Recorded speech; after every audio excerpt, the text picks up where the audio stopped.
goes after a pitch out of the zone and away, 0-1. Bottom half of the second inning, 2-0. Rainbows. Kurt Kishita on the mound for Arizona. And the freshman right-hander delivers up high. Count evens 1-1 During the course of the season here in the bottom half of the second inning, we will pick names in the Midas Touch Rainbow Runs game that when you send in your card and address it to Midas Touch Inning 1415 Dillingham Boulevard, Honolulu, Hawaii 96817.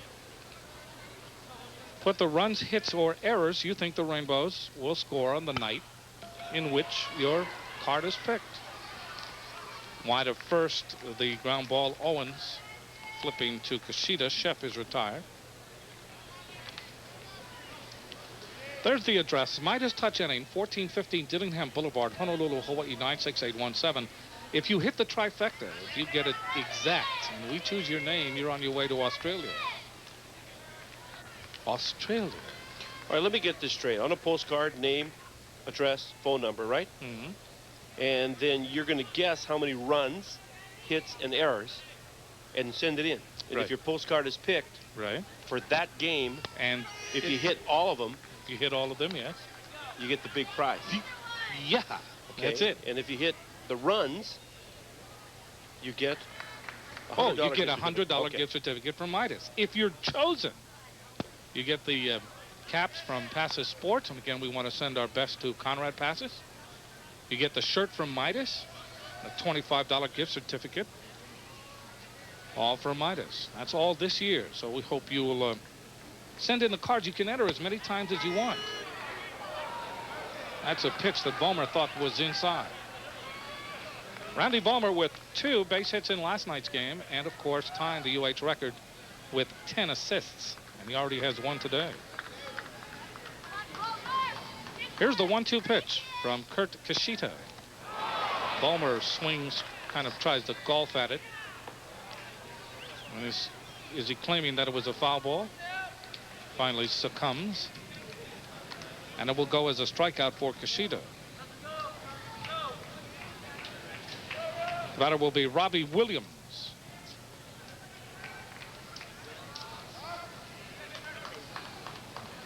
Williams batting 167, 1 for 6 in the series. So the Rainbow's second baseman pinwheels the bat and waits, and Kishida ready to work here. Now, of course, if you pick the runs, we'll tell you, we'll tell the entrants, we'll say the names and how many runs, and if you get close toward the end, we'll remind you, keep you in the game here in the Midas run scoring contest. 1 card per game. Well, you can send in as many cards as you want. If we happen to pick? pick your card twice, good for you. Good. The 1-0 pitch. Of course, there will be, if that happens, there'll be a giant investigation, probably by the federal government, but that's not out of the realm of possibility. Besides, what else does the federal government have to do nowadays? Besides harass people, you Or mean? just investigate them. 2-0 pitch. That's a strike, 2-1.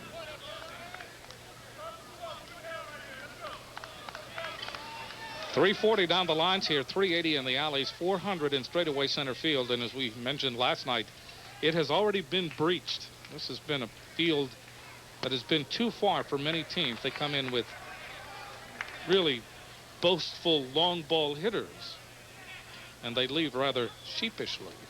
But not on Friday night. Billy Owens with one of the longest home runs that we have ever seen at this ballpark for Arizona in the top of the ninth, and then Harold Kabab, a 2-run home run into the teeth of the wind over left field to win it. Well, I know the farthest one I've seen at this park was not that one. Now, remember, we're not talking about Hawaii. Mm-hmm. We're talking about Oklahoma State a couple years ago. First-round draft choice named Jeremy Burnitz hit one out of sight down the right field line. High chopper charging his Gump, plays, throws, and Williams is retired, and the Rainbows go in order in the bottom half of the second. We've played 2-0 Hawaii.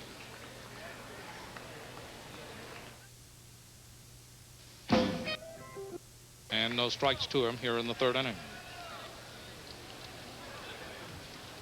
Scott Karl, the left-hander. Good fastball over the outside corner. A player from each team will be honored at the end of today's game. GTE Hawaiian Tel will go beyond the call and contribute to the General Scholarship Fund of the University of Hawaii. 2-1, 2 balls and 1 strike to Menno Wiki. Now this could be a guy we could consider for our all-name team. Menno, yes. Menno Wiki.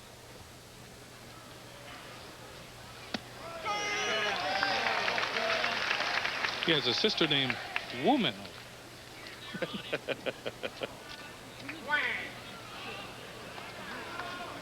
2 balls and 2 strikes. Wiki with that squatty stance at the plate.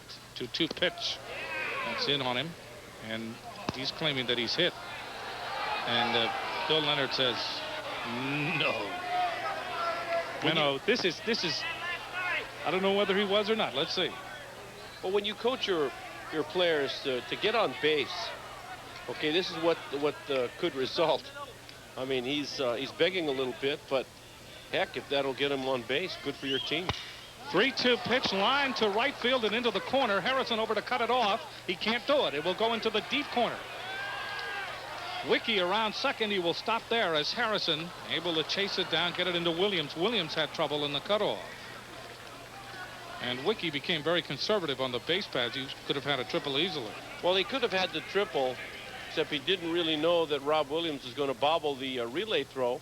But there's the old school in baseball, and I think it still holds true today, that you don't want to make the first or the third out of any inning at third base. So Coach Kindle holding him up when he's just before the bag, he had his hands up. We go to the top of the order to John Tejak. Arizona right fielder, flat out. He squares the bunt, fouls it off. 0-1. Tough coming back from a night game playing in the daytime the next day.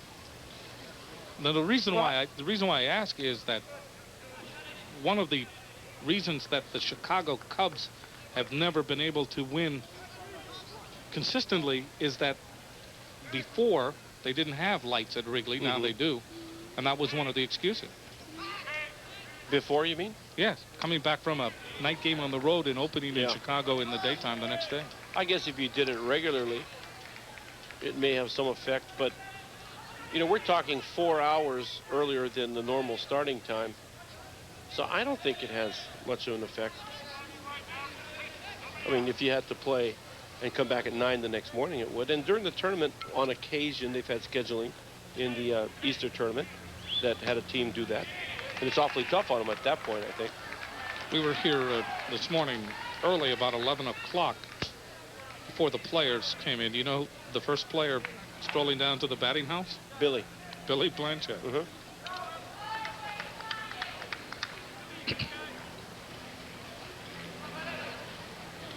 2-1 to Tejak with Wiki at second base. There's a line shot caught by Williams, goes to Ballmer, not in time.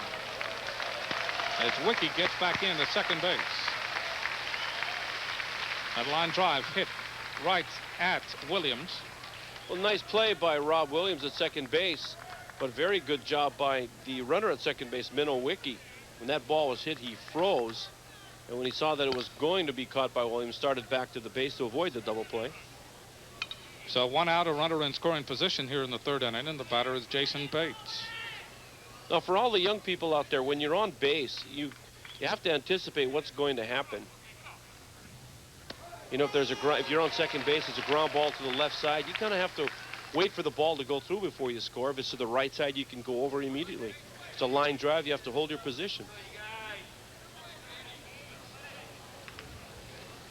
2 runs on 3 hits now for the Rainbows. No runs on 2 hits for Arizona. Karl with a quick turn towards second that chases Wiki back. Third inning, 2-0. And Arizona trying to get on the board here with a base hit. Jason Bates, 0 for 1. Line shot right at the third baseman Duggar. He goes to Williams. The ball gets by and goes into right field. Backing up on the play is Harrison. Moving up to third is Wiki. Oh, the Rainbows had him. Rainbow's had Wiki held up between second and third. The throw to second was wide. Well, that time Minnow Wiki did start toward third base. You see the line drive? Now he starts toward him. And Duggar now makes that sidearm throw. And it looked like it was a decent throw to the right. Who's the error on? It is on the third baseman. Oh, you think so? When you see that replay again, the ball was just to the right of the bag. So Jason Bates is retired, and the batter is Robbie Moen. I think I would have given the either 4 on that. Think so? Yeah. Well, we are not the official score. That's right. Scott Robbs is the official score. So he put E5, and in parentheses next to it, I would have given an E24. That's what I'm going to put.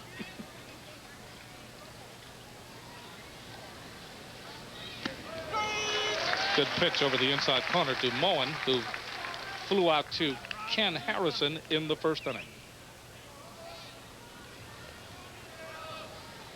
2 outs, a runner at third. Karl trying to get out of it with any further trouble.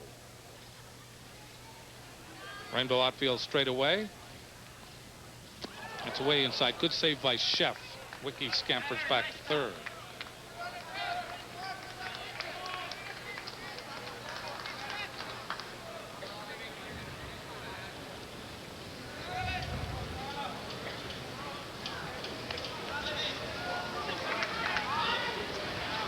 Two and one the count to Robbie Moen.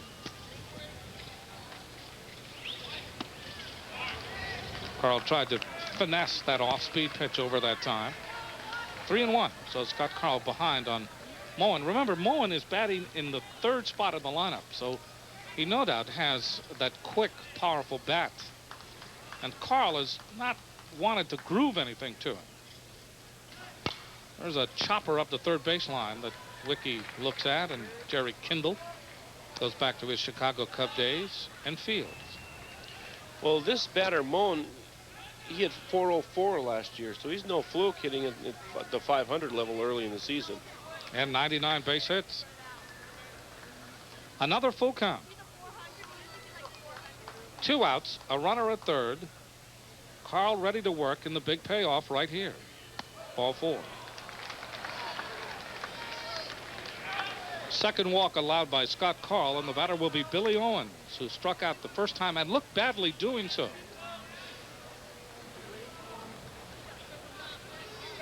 Owens was off balance.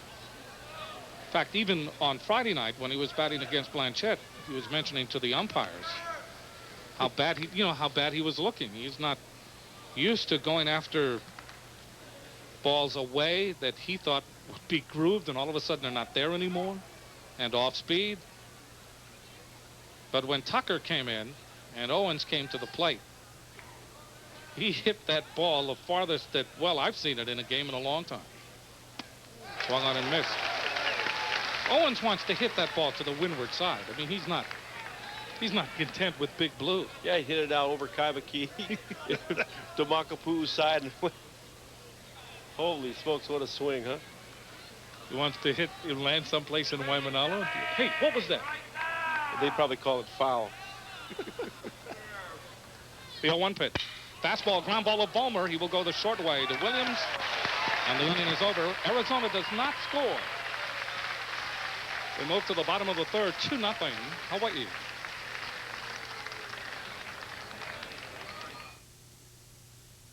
Everyone knows that Moseburger makes the most delicious. Blanchette now is considered one of the top prospects in the country, and yet he has never been drafted by any major league team. I'm sure that was like a catchy headline, you know, wanted for the draft and unwanted for the draft. But even though it wouldn't even be noticed by the draft, these guys will get noticed, but they're not projected as people that could succeed at the major league level or just below it, so that's why they may not get drafted. Oh, you think so? Yeah, that's what it means. Fly ball deep to center field. Retreating is Oschlager. And he can't get it. That ball will bounce to the top of Big Blue. Kabab on his way to third. And they want him to go all the way. He holds it third as the relay comes in. Owens cuts it off. That ball just kept going and going.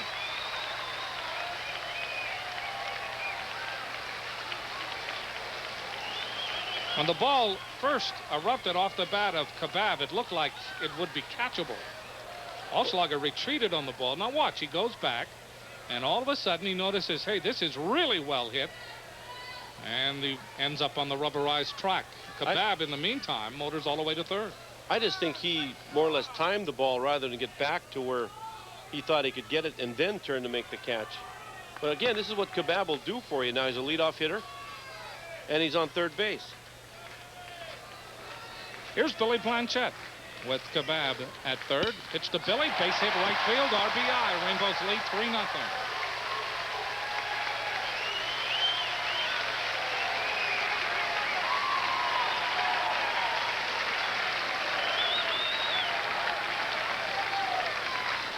Well, for the past two games, we've discussed for a moment or two whether 22 there should be, hitting even when he's pitching. And I think they're going to use him, or start the season anyway, like we see him today, as a DH or playing first base against right-handed pitching. Here's Chris Duggar. Reached on an error, scored a run in the first inning.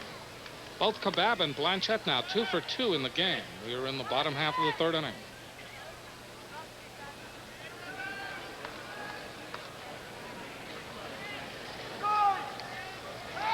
Check throw to first, and Blanchette is back. Blanchette was caught stealing. At least he was called out by Mike Baldwin in the first inning. Duggar waits. Blanchette does not go. The pitch on the corner for a strike, 0-2.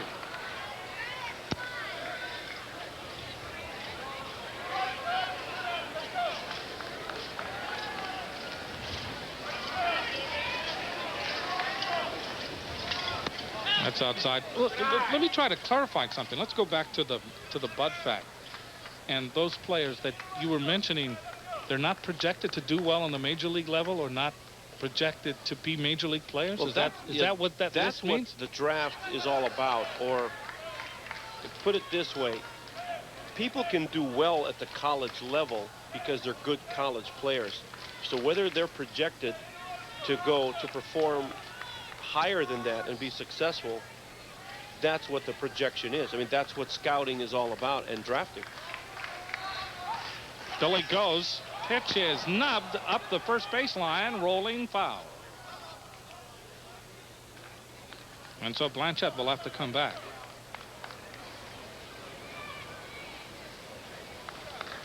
So let me go back to that. Blanchette is not projected according to the people that have things to do with the draft. Well, let's just look at his size. Billy's size is, he's 5'10", 5'11", 170 pounds. As a hitter, has occasional power, but doesn't really have the ball jump off the bat. Pitching-wise, 77, 78 miles an hour. But what they don't take into consideration, and, I've known the guy how long? Blanchette going again, throw to second base, bounces off of the second baseman, Gump. Goes into short left field, chased down by Bates, the shortstop. That'll be a stolen base for Billy B. Well, Billy gets a stolen base this time. Again, gets a good jump off of Kishida. Morales can throw, but his throws haven't been all that accurate in the series here. Well, the question should be then, to wrap this up, will Billy be drafted this year?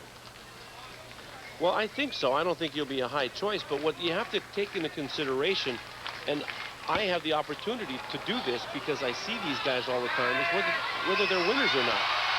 Owens had a bit of trouble, but he stayed with it to catch the pop-up by Duggar in foul territory.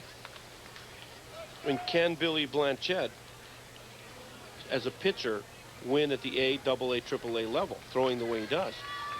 I mean, can he hit the kind of pitching that he will face later? I think he can, because he loves the game. He'll work hard to be successful. I think he deserves a chance. He's a guy like a Todd Takayoshi last year. We both feel deserved a chance. And speaking of Todd, we were talking to our friend Al Zarella. The Seeker, yes. Visit us again today, and want to send our best to him and his charming wife, Ginny. Jim Wing coming out to talk now to Kurt Kushida.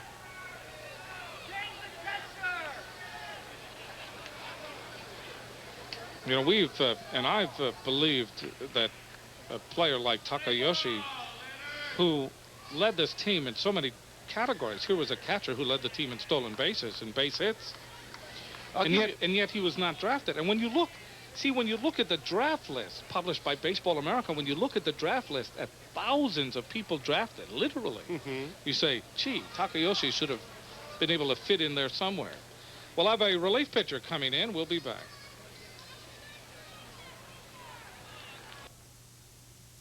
To take over the pitching charge for Arizona in place of Kurt Kushida. Baker appearing in his third game this season and the second game in this series. In the opener, Baker relieved Mike Schiefelbein, pitched 1 inning, gave up no runs, 1 hit, struck out 1, walked 2, and he was called for a balk. He faces Sean Rogers here in the 3rd inning. With Billy Blanchett at second, a run across, and 1 out.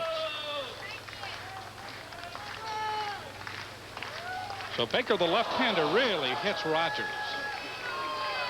That's right in the middle of his back. Not a great beginning for Dan Baker. He really plunked him. Baker in relief here of Kushida, and you can see that Rogers, it's by the tailbone, huh? That'd hurt. I mean, a few inches lower would be the best part to get hit, right? Yes. Cheeky. Here's Kevin Curtis now with Blanchett at second and Rogers at first. Baker in relief of Kushida. Speaking of relief, great package for Valentine's Day by Sheridan McCaha. They call it their romance package. Just $129 per couple, and it includes a room with your choice of dinner in the Ka'ala room or seats to the Karen Kiawe Hawaii show. Call the Sheridan McCaha for details. Great idea for Valentine's Day coming up.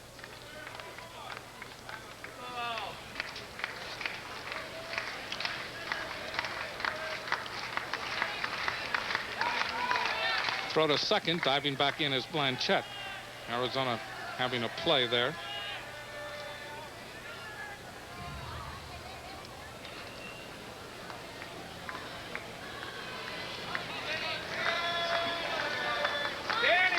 So Curtis waits, and the pitch by Baker. That's a strike over the outside. Curtis thought that was too far outside. Curtis with a sacrifice fly, driving in Duggar in the 1st inning.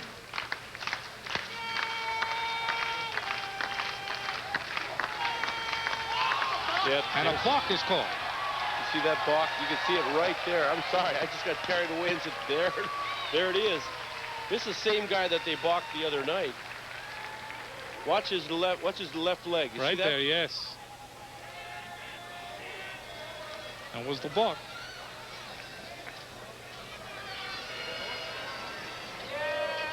Blanchett is now at third because of the balk, and Rogers at second.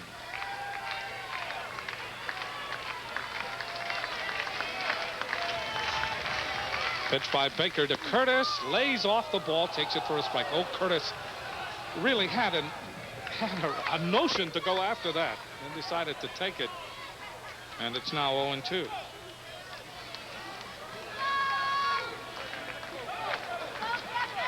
Good off-speed pitch by Baker, coming back from being called for a ball. 0-2 pitch. That's the bubble, high and away. 1 ball and 2 strikes. Kenny Harrison on deck. Rainbows lead at 3-0. Leadoff triple by Harold Kabab over the head of Ron Oslager in straightaway center field. Started things off. RBI single by Billy Blanchett. There's a fly ball deep to right. Retreating on the ball is T-Jack, still going back. This will score a run. T-Jack makes the catch on the warning track. Blanchett jogs home with the 4th run. And the ball comes through the infield. Trying for the plate is Rogers to throw. It gets away from the catch of Morales, and Rogers scores.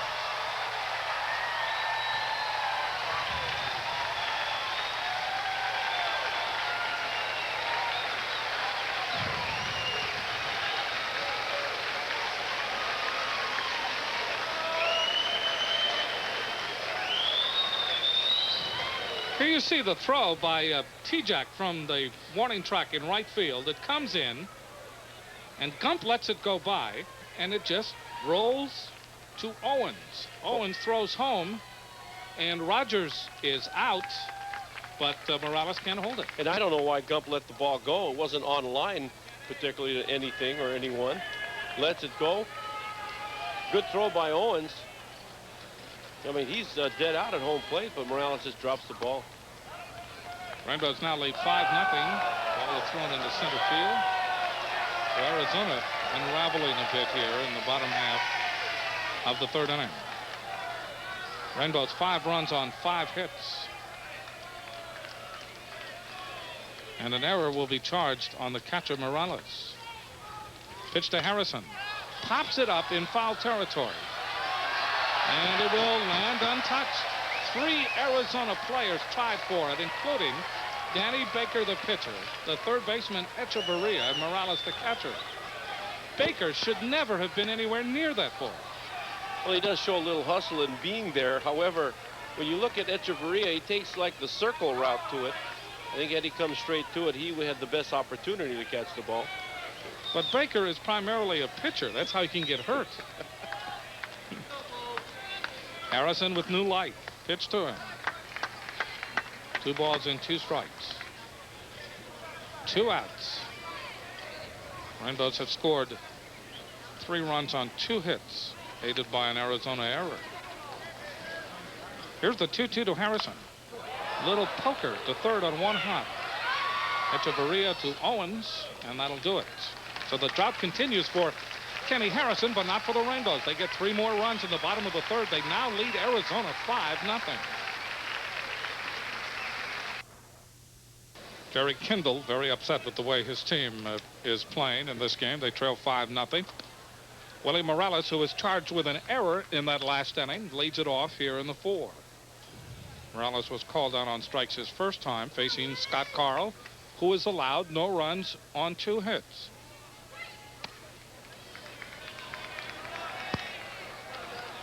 Two and 0 to Morales. Arizona, one of those teams, however, that can come back in a hurry. We've said that before, but Arizona definitely ranked in the top 10. And they don't want to leave Hawaii losing to the Rainbows.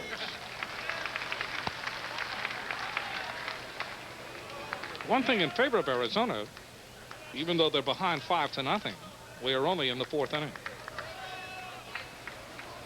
And they have some power, and so you get a few guys on, and they start chipping away at the lead.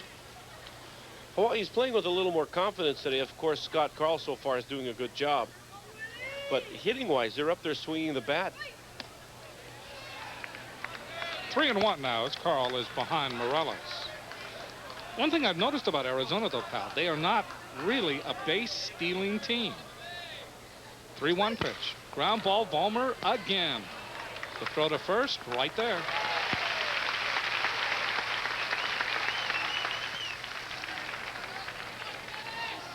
So Randy Ballmer, who has not been on the dance floor since he injured his hamstring, doing his dancing at shortstop. And he has been perfect. I think that's 12 assists in the last 2 games. Here's Ron Oschlager, who singled to right field his last time. You know, I was talking to him before the game, and I asked him, I don't know how this can be determined anyway, but I said, what are you, 80, 85%? He said a little more than that, about 90.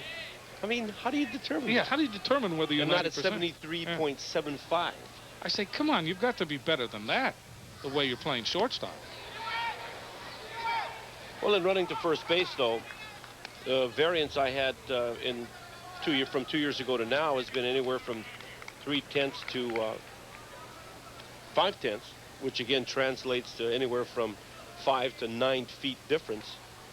Ballmer says just the joy of playing again makes him close to 100%. Well, In that he had to sit out all of last year watching game after game.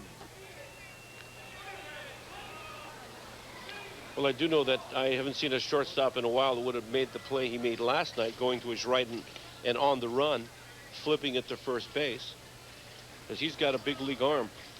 Pitch to Allslugger, swung on and missed. That's strike 3. Chef making the tag after dropping the ball.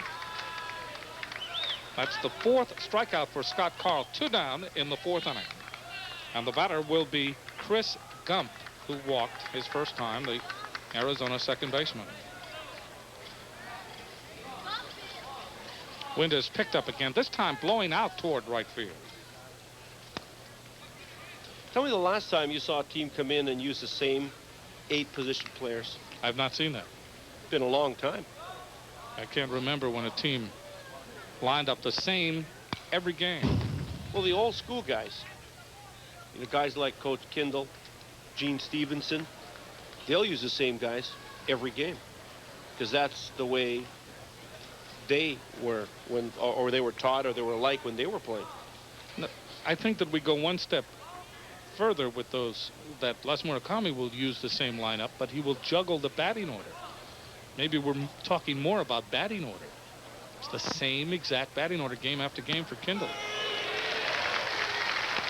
This is his 6th game of the season, and he's used the same lineup in all 6.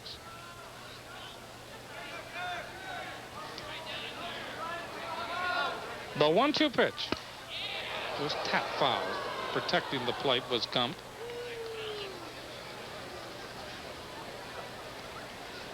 They're talking about, and more about, expanding Rainbow Stadium into 8,000. Doubling it, huh? Mm-hmm. What are they talking about? Extending the upper deck straight across over the bullpen, if I'm not mistaken. There's a fly ball deep to left field. Going back is Rogers. He won't get to it. That will bounce over the wall for a ground rule double. Big ping by Chris Gump.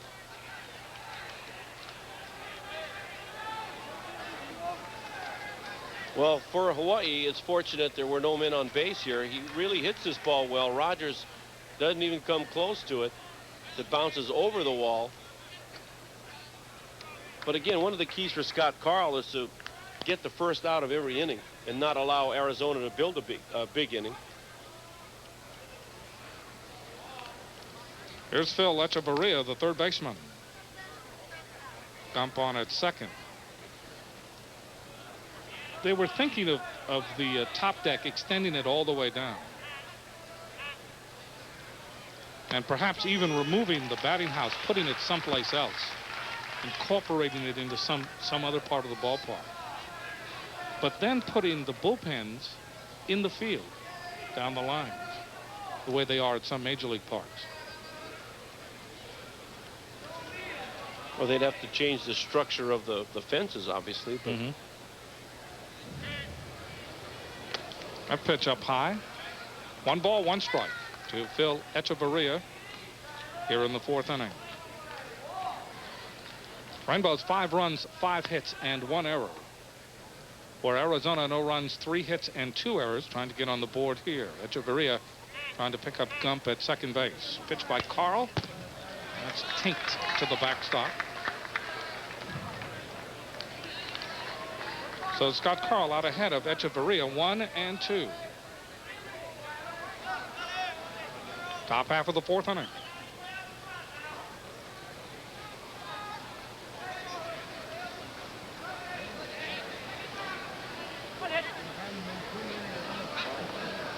The 1-2 pitch. Got him. The inning is over. 5th strikeout of the game for Scott Karl. After 3.5, 5-0 Bows.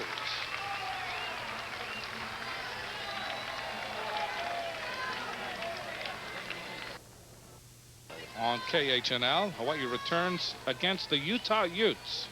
Be sure to join Artie Wilson and me for complete live coverage. Rainbows and the Utes live from the Blaisdell Arena Thursday night at 7:30 right here on Hawaii's very own. Tyler Sheff, 0-1 to him as he leads off here in the bottom of the 4th. Rainbow catcher takes a fastball outside.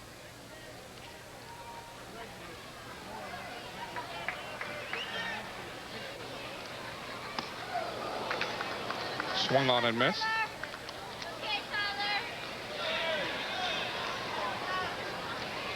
Tyler Sheff, the catcher. Randy Vollmer, the Rainbow shortstop.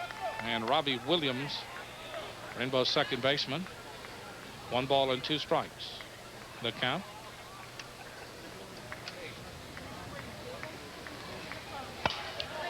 There's a looper to the gap. Coming on is T-Jack. It bounces over his head. Sheff on the way to second. Oslager's throw is off the mark. It'll go as a double.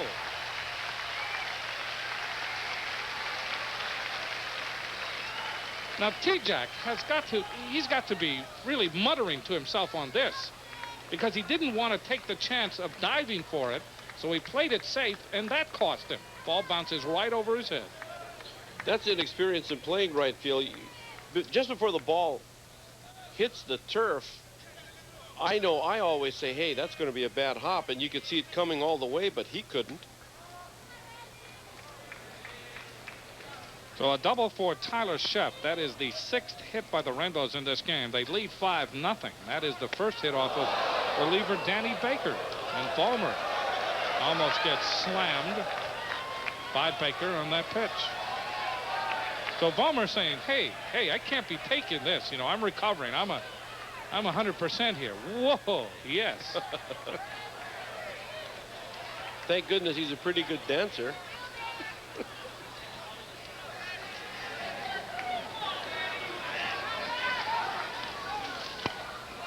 Vollmer trying to bunt Sheff over. 1 ball, 1 strike.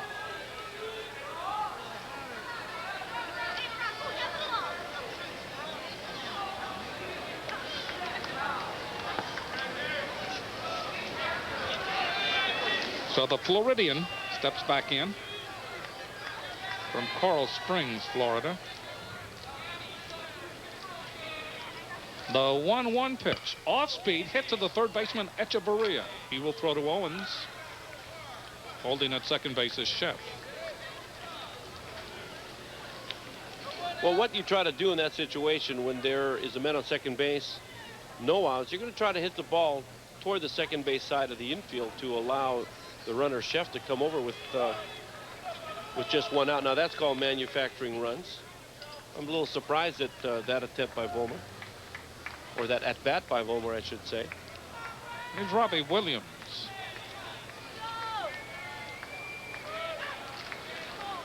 Pitch by Baker, fastball outside. Williams grounded to Chris Gump at second base in the 2nd inning, batting here in the bottom half of the 4th. How many times have you said, boy, I should have kept that? Find out the value of your sports cards before you give them away, or even sell them for a price that's really not the market price. You know what I mean, pal? Oh, yes, indeed I do. Stop by HNG Baseball Cards in Pearl City, just ever of Pearl City Tavern. 2-0 the count.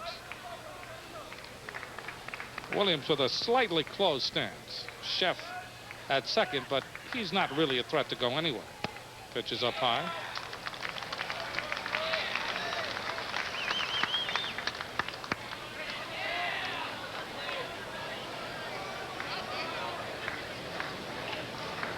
Five runs, 6 hits now for the Bows. No runs on 3 hits for Arizona.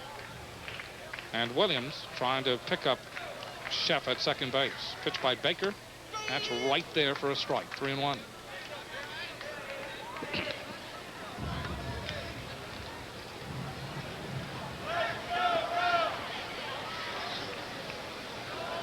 Outfield has come in a bit, still pretty much straight away. And the wind continues across the outfield. Oh, a nice stop by Echeverria. Third, throws to Owens in time, and Sheff is stuck at second base. Echeverria had to react cat-like to his left that time, and he did so. That's a great play right there by Echeverria. We've seen him show some good range.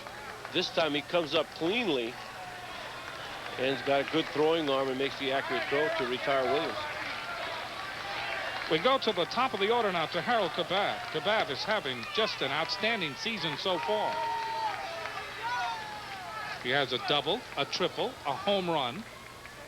In this game, he is 2 for 2. He has scored 2 runs. Single to left in the first, tripled to center field in the third, and this is a sign of great respect. With first base open and 2 outs, they are going to put Kabab on. And it's the 4th inning. I have not seen this in a long time. I mean, this is the ultimate tribute. Well, and they got Billy coming up next, so I think Coach Kindle's thinking left against left. Billy, left-handed hitter. Now, when Billy gets up there, the key to look for is Billy going after the pitches early in the count. So he's done that in his first 2 at-bats. So I'm thinking when he gets up here now that Baker is going to feed him nothing but curveballs early. And Billy will take them. He will not swing at that curveball unless it's hung. So Blanchette against Baker, left-hander against left-hander. Runners at first and second. Kabab at first and Sheff at second. Sheff, following his leadoff double to right field, has been ensconced at second base for a long time. Pitch to Blanchette. Outside. And a curveball. Wouldn't be surprised to see another one right here. But again, now with 1 ball, Billy will take the curveball again unless it's up in the zone and he's hanging it.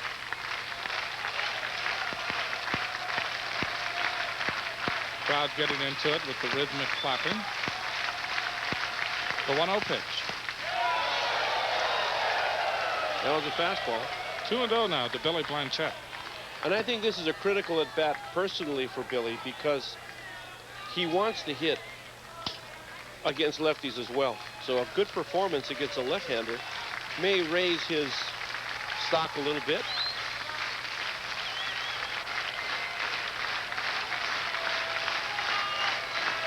Two-0 pitch. That's a strike. 2-1. Change up.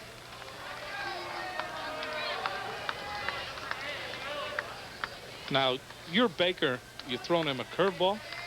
You've thrown him a changeup. You've thrown him the fastball.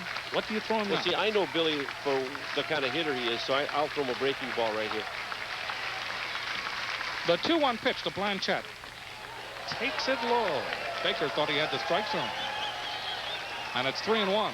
So Baker now, 1 pitch away, potentially, from loading the bases. He looks about 12 years old. Lucky guy. Blanchette waits. 3-1.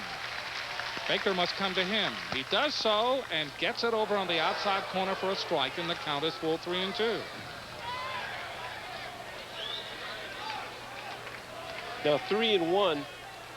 Billy's going to be thinking 1 pitch, 1 spot. Runners are going to be off on this. Now with 3-2, you see Billy's going to be guarding the plate now. But with that 3-1 pitch, it was outside and it was low, and that's not the pitch that he wanted. So he took it. Baker, in the meantime, turning towards second. No throw.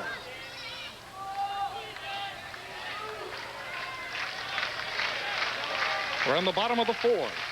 5-0 Rainbows. Payoff to Billy Blanchette. Base hit right field. Kabab comes around, Sheff comes around third. He will score. Kabab goes to third and holds. RBI single for Billy B, and he is 3 for 3 and has driven in 2 runs, and it is 6-0 Rainbows.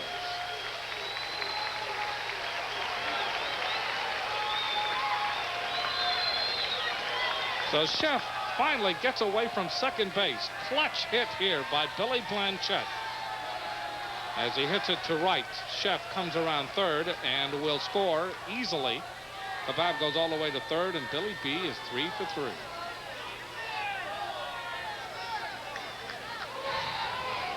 So Jim Wing out to talk to Baker. We may have another pitching change, and we will. Rainbows lead 6-0. We're in the bottom half of the 4th inning. Let's take this break.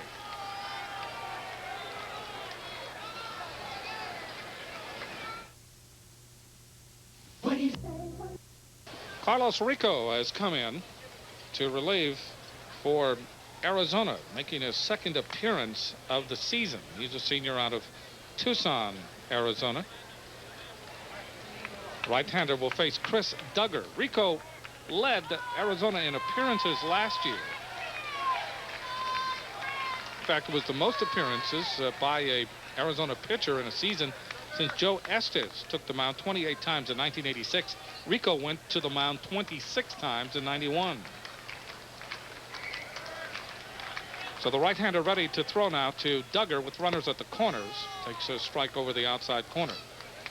Rico has pitched 3 2/3 innings. He has given up 10 runs, 6 of which were earned, 12 base hits, He has an earned run average of 14.73.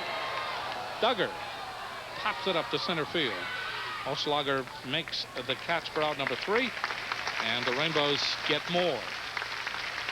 After 4 innings of play, Hawaii leads Arizona 6-0. Mika Koizumi, daughter of Mr. and Mrs. Myron Koizumi, here enjoying the game today. Myron, one of the great legendary cameramen at Channel 13, before he went on to even greater heights, installing elevators. Or depths. Or depths, yes. And his daughter ready to celebrate her first birthday on the 29th of this month. Menno Wiki will lead it off for Arizona in the top of the 5th. Wiki shows bunt and changes his mind. 1 ball and no strikes. Scott Karl has gone the distance. He has allowed no runs on 3 hits. He has struck out 5, and he has walked 2. Those lead at 6-0 here in the top of the 5th. Pitched by Karl. 2 balls and no strikes. Owning your home is a major investment. Ooh, tell us about it, huh? Yeah, as if we didn't know that. Yes, that could be the understatement. The last thing you need is some nasty termites, roaches, rodents, and ants invading your home, causing serious damage. Protect your investment by calling Hau'oli Pest Control. See why they're Hawaii's #1 choice. Hau'oli Pest Control. Good guy Tom Nago is the president there. 3-1 the count to Menno Wiki. Then we go to the top of the order for Arizona, John Tijak. Scott Karl's delivery. Bounce foul wide of 3rd by Jerry Kindle.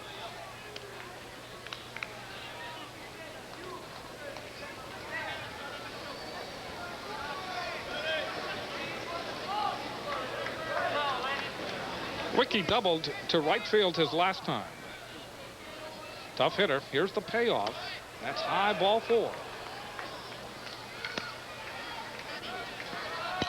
3rd walk allowed by Scott Karl. That is the leadoff batter here in the 5th inning. One of the keys for Scott Karl is not to allow those leadoff batters to get on in this game. That can portend big innings for Arizona. Tijak is 0 for 4, but he's made contact. Flied out to Harrison and right in the 1st inning. Line to Williams at second base in the 3rd. 1 ball and no strikes for Tijak. Arizona, one thing about Arizona, they are a very patient team. One of the reasons for the full counts, the 3 and 2s that we've had in the series. 2-0. Well, we've seen Scott Karl do this on occasion in the past where he goes through a bad stage in a game. Okay, and some pitchers have this as a regular part of how they pitch. And you see right now he's going through a mini stage of that right now. That's a pitch on the corner for a strike. 2-1.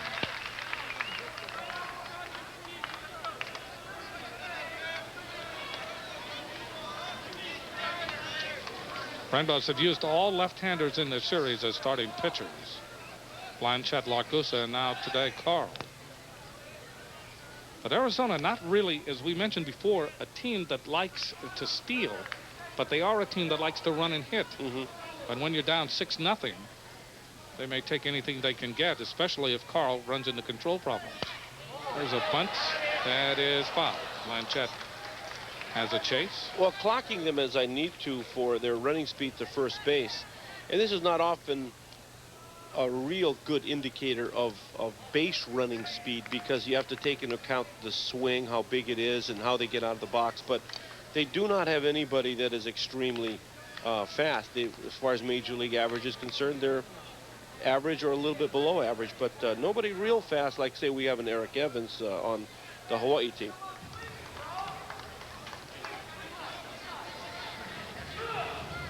Here's the 2-2 pitch. Fly ball to left. Kebab waits. Makes the catch. Returning to first is Wiki. So Tijak is retired, and the batter will be Jason Bates, the Arizona shortstop, who has grounded to Vollmer and is lined to Chris Duggar.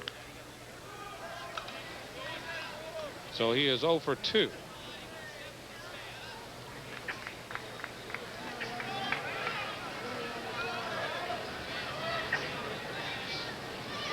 Scott Karl's first offering, high and away, 1 ball and no strikes.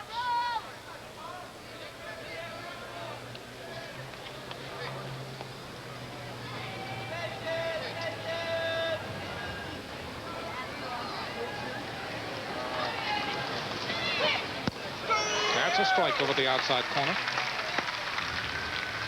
1 ball, 1 strike, and 1 out here in the 5th. Bates, the shortstop for Arizona.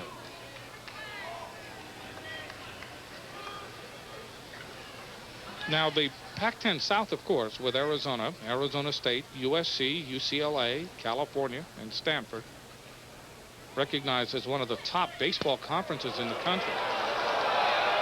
That just missed. So the count 2-1.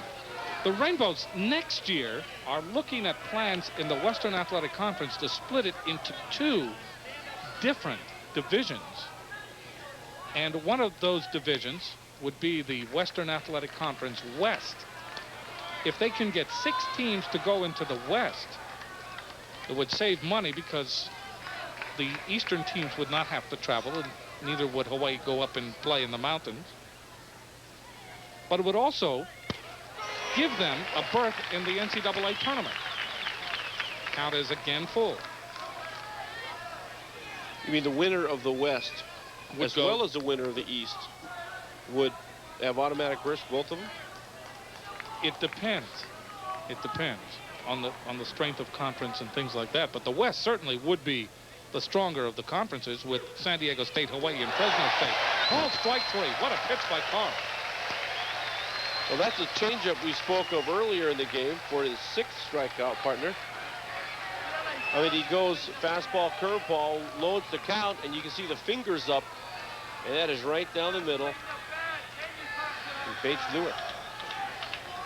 Here's Robbie Moen. No, he didn't know it. He argued it. I don't think he has a case. That pitch was right there. Moen steps in.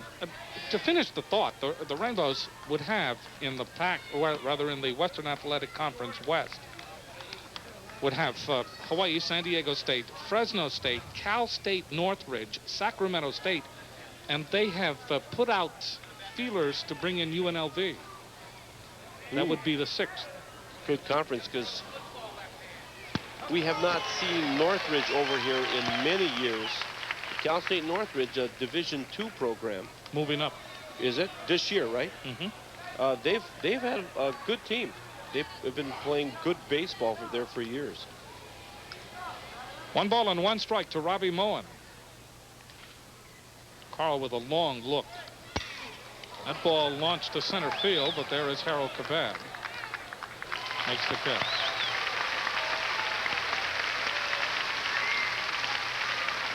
So the inning is over after 4 1/2. 6-0 Rainbows.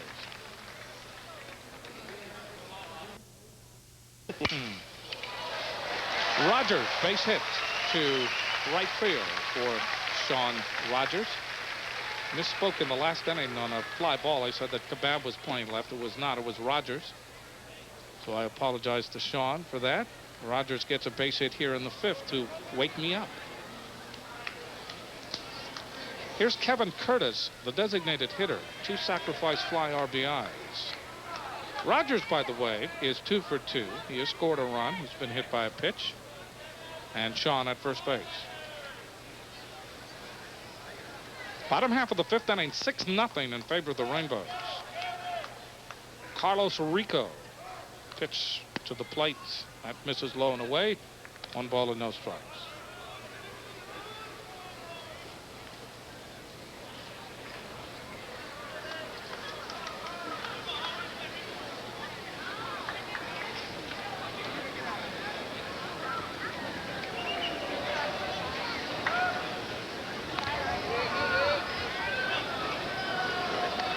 But you mentioned that this pitcher, Rico, had appeared in 26 games last year. I was expecting something a little bit different. The ball lined into the Arizona dugout by Curtis. I was expecting someone who maybe threw a little harder or had a specialty pitch. Then again, it could be that he's the type of pitcher that comes in any situation and is able to throw strikes, which is the name of the game, right? Absolutely.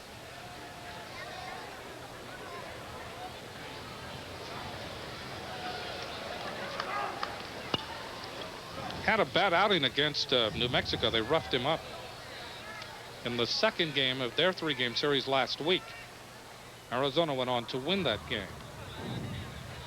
Rico appeared in 26 games, pitched 57 innings last year. Gave up only 30 earned runs, 70 base hits. Walked 21 and struck out 54, so it's an excellent ratio. And there's an example of it right there. So Kevin Curtis is called out on strikes. And the batter will be a boiling Ken Harrison.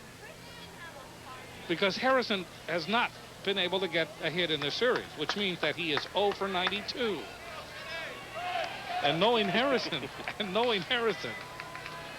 I mean, he is seething about that.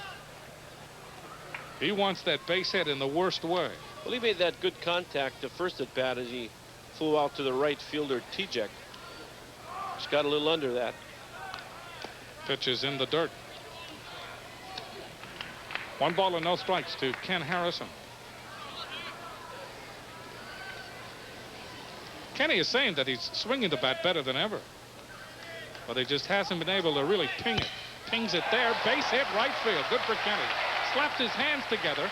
Going all the way around to third is Rogers on the play. So Kenny Harrison finally breaks through. And you can see it. It's about time. And you see the smile on Harrison's face. Good to break through. And Rogers now doesn't even hesitate at second base. He continues around and easily makes it to third. Batter will be Tyler Sheff, double to right field. It bounced over the head of Tejak in right. 1 for 2 in this game. Tyler steps in here in the bottom half of the 5th inning. Runner going. Harrison, throw to second. Not nearly in time. And Morales really had to look up the third base side to see whether Rogers was charging down the line, and his throw was late subsequently. Well, the proper execution, is that you, just upon catch, you take a look at what the guy on third base is doing. But Rico allows Harrison to get a real big jump. He doesn't have a very quick delivery home. So they're set up for Tyler Sheff. Pops it up, and it may be playable. Here comes Owens. Here comes Morales, and it falls on the warning track.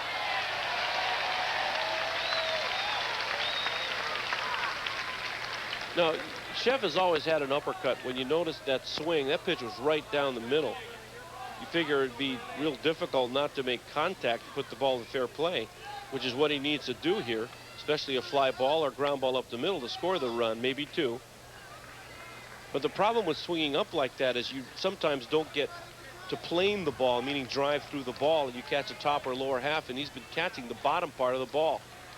1-1 pitch by Rico. Tap to the shortstop, charging his Bates. His only throw is to first base. Really, his only play is there. Runners will have to hold. Good job by Jason Bates. 2 outs. Well, we've liked what we have seen so far with Jason Bates at shortstop. He's got good range, got a good arm, gets rid of the ball very well.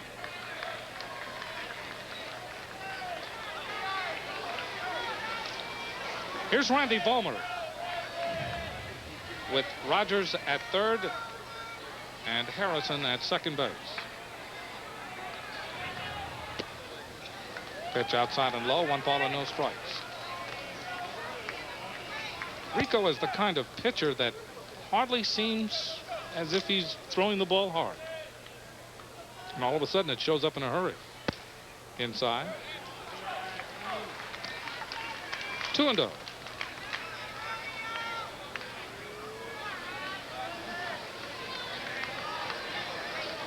Here's the 2-0 pitch to Vollmer. Swung on and missed. Rico takes something off. Well, not a real good pitch to go after for Randy Vollmer. 2-0, you have to look for a pitch you can drive, something that's favorable for you as a hitter. 2-1 pitch. Just clinks it at the plate, foul, and the count 2-2.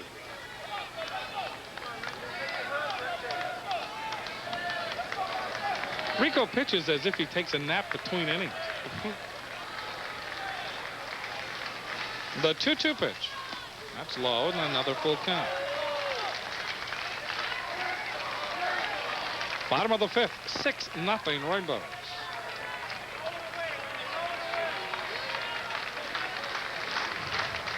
Payoff. Got him. So the Rainbows do not score. 2 hits in the inning after 5. 6-0 Bows. We move to the 6th inning. 6-0 in favor of the Rainbows over the Arizona Wildcats. And coming in for more play-by-play this inning. Oh, what a surprise. Here's my pal. Billy Owens will lead off for Arizona. Owens, a cleanup hitter. He's 0 for 2. Struck out 6 times in the series, and he jumps out of that away of that pitch by Scott Karl. Owens, he of the gargantuan home run Friday night to put the Wildcats ahead for naught as Kebab comes back to hit the game winner. A 2-run shot in the bottom of the 9th. 1-0 the count to Owens. There's a strike on the outside part of the plate. Scott Karl now beginning a 6th inning of work. He's given up 3 hits. He struck out 6, walked 3. 6 runs, 9 hits, 1 error for Hawaii. 3 hits and 2 errors for the Wildcats. And they're pitching the exact same spot as the other one, 1 and 2. Wonder as a right-handed hitter whether Owens may be having some difficulty against left-handed pitching. And there's a number toward second base. Williams should have no problem with this, and he does not for the first out.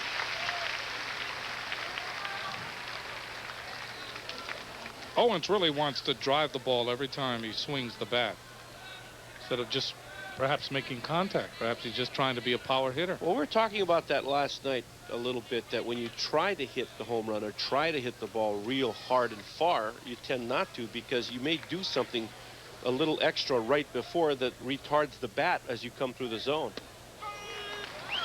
Now, Scott Karl seems to be living on that outside low part of the plate as Willie Morales is the batter. He's 0 for 2, struck out and grounded out.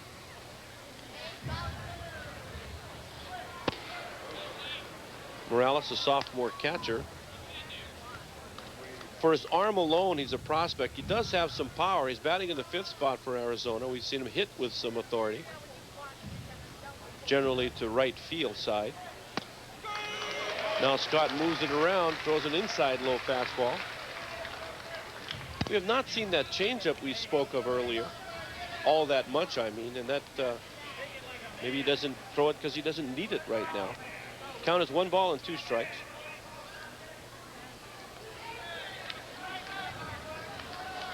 Eight position players for Arizona and 1 designated hitter batting in the exact same order now for 3 games.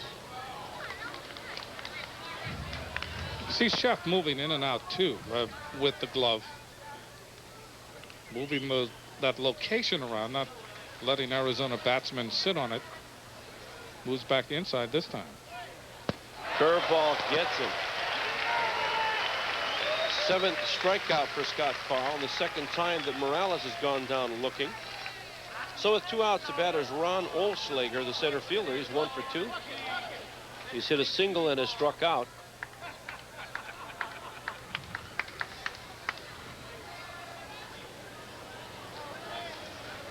Olschlager with some power. Just a bit. No, he got him with a strike. I thought it may have been a bit low. 6-0 Hawaii, top of the 6th inning.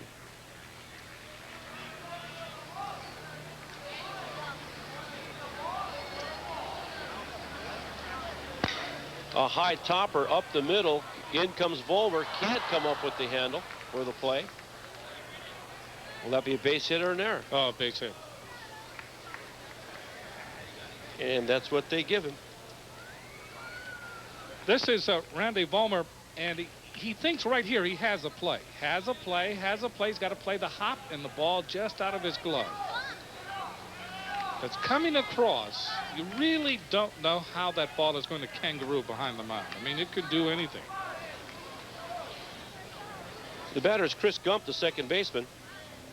Gump 1 for 1 with a walk and a double. Takes that pitch outside. I think we can almost consider Hawaii as part of the schedule of the Pac-10 South. I mean, 4 out of the 6 teams. UCLA is up next. They'll be followed by California and then Stanford.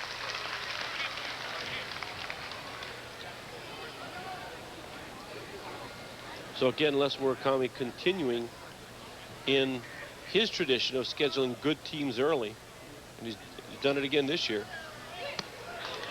Just inside. Did Karl think so? So does Chef. That was a strike. It's 2-1.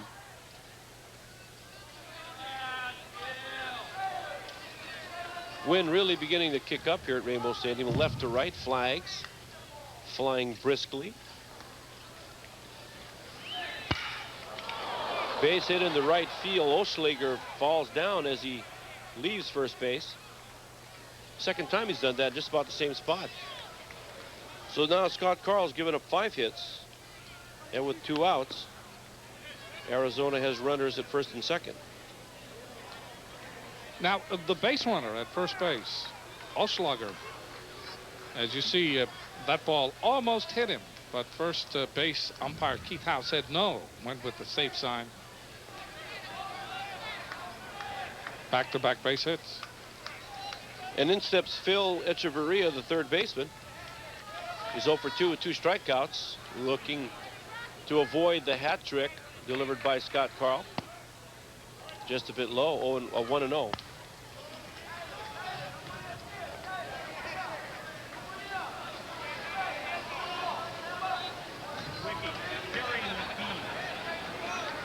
Scott Karl, the junior.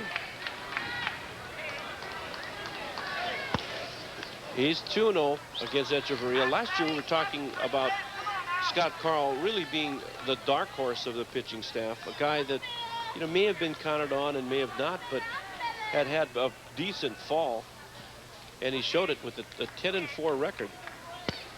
And there's a strike, 2-1. I like his motion. I like the kick. It seems to be in total control. He'll nibble at the corners. We've seen the changeup on occasion here in this game. We've seen it for strike 3. As a freshman, he almost seemed not to have a clue on the mound. Sometimes it was like he was in space. And as he has progressed in age, along comes the maturity. And I thought he had a good year last year, and he looks to have another one this year.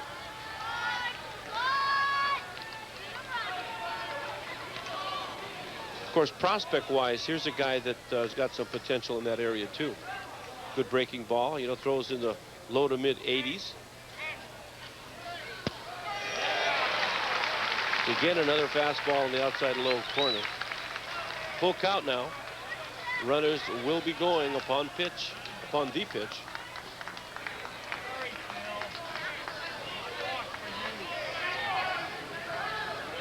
So Echeverria now getting ready to swing the bat. He's got to go after anything that is close.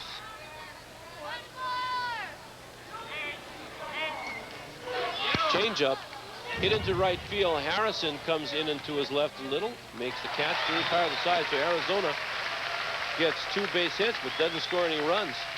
Still 6-0 Hawaii.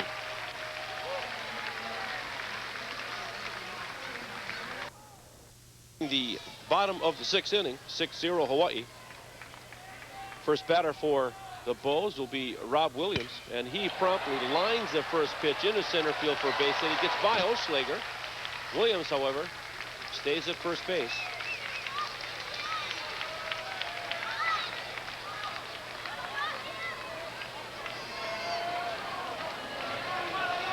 The third hit off of Carlos Rico, and the 10th overall by Hawaii.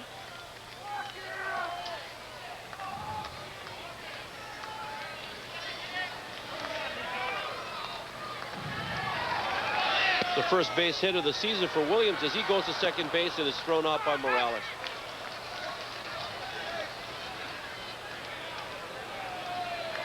So a positive and a negative for young Rob Williams. His first base hit of the year. And then he gets gunned down by Morales, the hard-throwing catcher for the Wildcats of Arizona. Here's Harold Kabab, and he lifts the second pitch into short center field. Oschlager makes the catch for out number 2. And here comes Billy Blanchette, Billy B, having a great afternoon, 3 for 3, 3 RBI, and he scored 1 run. He's also stolen a base.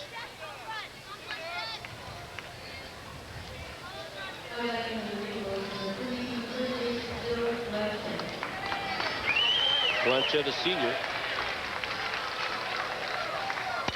High fly ball to right field. T-Jack goes back to not make the catch. Billy B on his way to second base. Career day for Billy Blanchette. As he goes 4 for 4, 3 singles and a double now. And he jumped all over that first pitch by Carlos Rico. The pitch is up in the strike zone. Billy gets nice extension. T-Jack, I thought for a moment, did have a beat on the ball, but he gets crossed up a little bit and he gloves it. Billy hustles on to second base.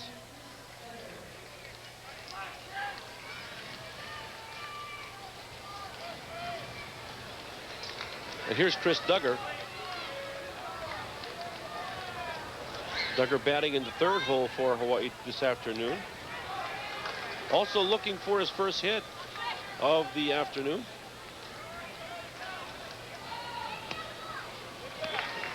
Curveball just low, so it's 1-0. 6-0 in favor of the home team. We're in the bottom of the 6th inning. 6 runs, 11 hits now for Hawaii. Another curveball that's blocked by Morales. It's 2-0.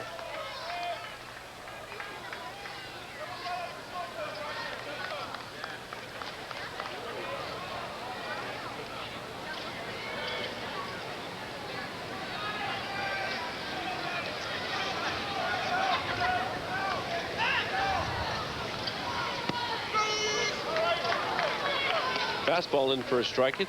You said last inning it doesn't seem that Rico is throwing very hard, and he's not. He's kind of lofts the ball up there. Yeah, amazing. A high pop-up to the left side of the infield. Echeverria seemed to have a little difficulty, but he makes the catch to retire the side. But the Bows do come. Afternoon at the ballpark. No better ballpark in the nation on the collegiate level than Rainbow Stadium right here in Manoa. Rainbows lead 6-0 over Arizona. 6 runs, 11 hits, and 1 error for the home team. No runs, 5 hits, and 2 errors for Arizona. Menno Wiki will lead it off here in the top half of the 7th inning against Scott Karl. 1 ball and no strikes.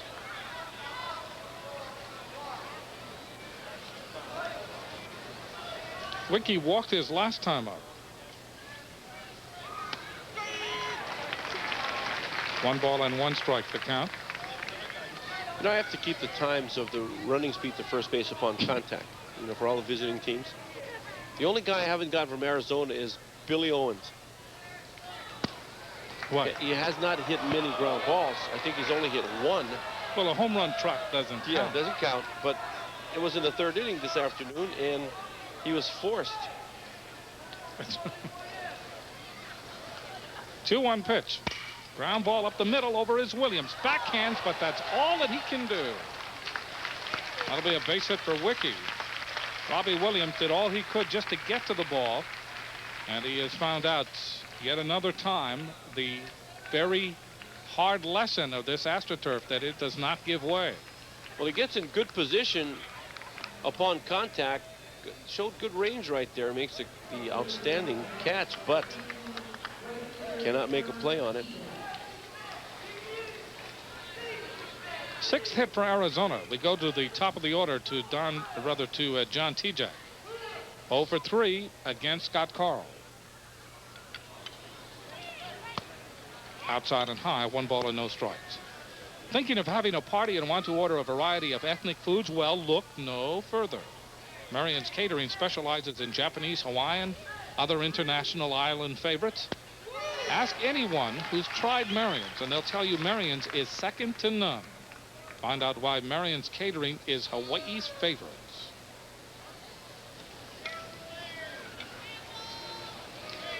One ball, 1 strike to Tejak. Pitch by Karl. Breaking ball that's tattooed foul. Wide of the chalk at third. Gray clouds up over the Ko'olaus, but dissipating once they come down over Kaimuki, Diamond Head. Another $1 million day to watch baseball. Dormitories. We wish you a very happy Sunday, wherever you may be throughout the 50th state. 1 ball and 2 strikes. That ball ripped to left but foul. And the count will stay right there, 1-2. Question is right here, how far can Scott Karl go? I think that's a question we can ask every early season game, and we frequently do. I would say that one of our keys to the game was to get at least 6 good innings from him, and then let the short relievers take over. Good off-speed pitch, swung on and missed by Tejak. Now that's the changeup that we've spoken of. Has not thrown it all that much, but he's thrown it in critical situations like that, and he's been successful with it. You can see the finger up on the ball, or fingers. But to answer your question, I would say this could be it around now. This is the point of no return right here after this inning. Brady Pereira is up in the Rainbow bullpen and throwing. Pitches down and away to Jason Bates. He is 0 for 3. He has grounded out, lined out, and struck out. Outfield plays him with respect. Moderately deep, straight away. Pitch by Karl. That just misses. Well, and I say that for 2 reasons, meaning the point of no return. One is that it's the time of the season. It's very early for somebody to try for a complete game. The second thing is that it will then allow other people to get into the game so you can evaluate them. 2-1 the count as Karl gets that pitch over. Not a bad crowd on hand for a Sunday afternoon in the season opening series. Karl looks to Wiki, works the plate, swung on and missed by Bates, and the count evens 2-2. Bates glancing back at home plate umpire Bill Leonard. Many times, especially in the early season, players will ask when they swing and miss, was that ball in the zone? Was that a good pitch? 2-2. Just missed on the inside. Now this is about the 3rd Arizona batter we have seen do that, but you notice how they'll wait until the last minute, then ride that inside pitch in, especially on a curveball, I mean, and a changeup, that they'll wait and kind of ride it in just in case they get nicked by it. Remember the team that did that best, huh? Loyola Marymount. Still doing it at Long Beach State. Yeah, the same coach, right? Coach That's Snow. right, Dave Snow, yeah. Of course, Dave Malpass, who was an assistant here for a year. You know what's amazing is that Augie Garrido at Cal State Fullerton for many years, then all of a sudden goes to the Midwest. Goes to the University of Illinois. At University of Illinois. He is back at Cal State Fullerton. He is back. 3-2 pitch. Ground ball fair down the line into left field. Over to cut it off is Rogers. On his way to third is Wiki. Wiki is given the stop sign at third. Good hustle by Rogers. He had to go a long way. And that ball really hugged the line. Just inches fair. Well, Duggar wasn't playing near the line, so he doesn't have a shot at this. It's hit fairly hard. See how far Duggar was away from it. Oh, he's maybe a couple of feet away from at least gloving the ball. So Arizona threatens now. First base open. 1 out and 2 on. Wiki at third and Bates at second, and the batter is Robbie Moen. He is 0 for 2 with a walk. So Scott Karl trying to preserve this shutout. He has been marvelous today. That's the adjective you would have to use for him. Very effective, very solid. That gets away from Sheff, and that will be a run for Arizona. Wild pitch for Scott Karl. And you may be right. This could be the point where the Rainbow coaching staff has to watch him very carefully. He has taken this game into the 7th inning. So Wiki scores from third with the first Arizona run. Moving up to third is Bates on the wild pitch.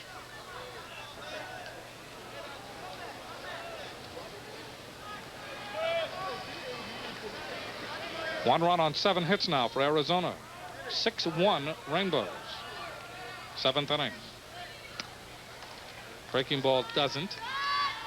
And it's 2-0. You see, to block the ball in the dirt effectively, it not only means you have to get in front of the ball, but there are certain things you need. For example, you need very soft hands. You know, Tyler's kind of a rough guy, and he's just learning the position. That's the second run that has scored. Last night was one, and this afternoon is another. Off of a pitch in the dirt that really should have been blocked. But so far, I must admit, I like what I see about him catching. I mean, he fits the bill. He looks like a catcher. Kind of good-looking guy, you know. Yeah, sure. 2 balls and 1 strike to Robbie Moen. The sky has darkened considerably all of a sudden. And the pitch misses inside. 3-1. So Scott Karl behind on the count again here in the 7th inning.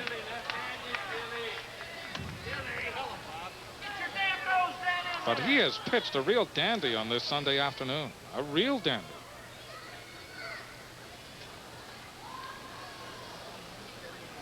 Moen, dangerous hitter, waits. And he's waited a little too long, so he steps out.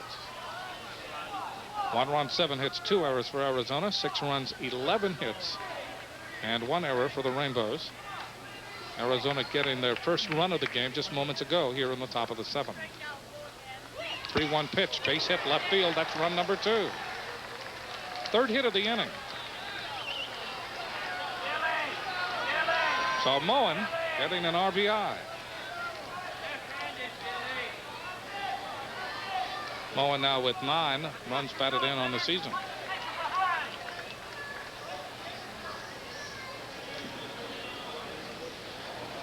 So Carl Furutani will come out here with 1 out in the top half of the 7th inning. And the Rainbows now leading by 4 runs, 6-2.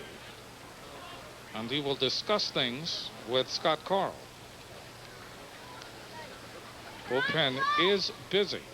You see Brady Pereira on the left and Eugene Myers, who pitched last night, on the right. We just got to look at Scott Craven. Yesterday, when there was that shot hit by Morales and he fielded the ball and it hit his right hand, said it hit him right about in the middle of the palm.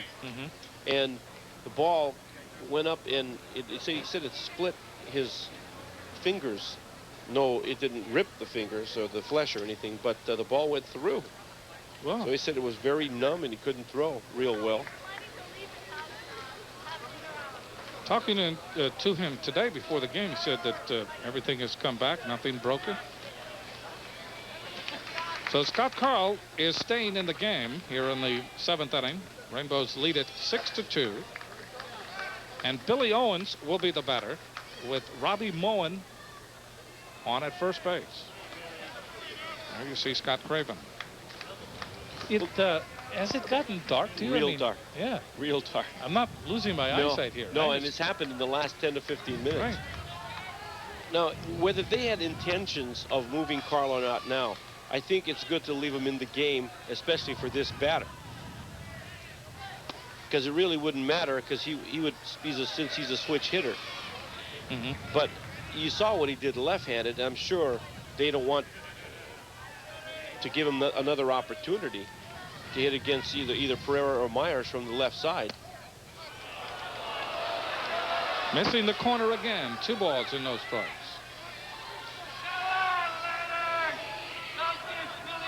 Crowd getting on Bill Leonard a bit. But if he does get on base, whichever way, I think that'd be it for Scott Karl. 2-0 pitch. That's low.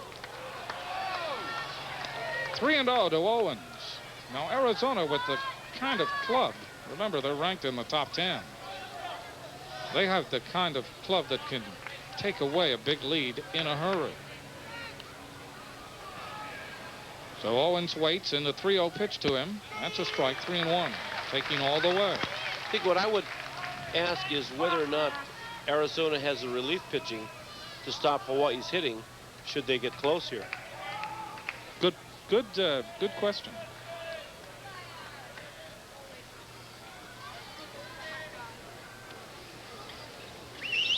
Here's the 3-1 pitch. Big pitch right here. Swung on back and another full count. 3-2.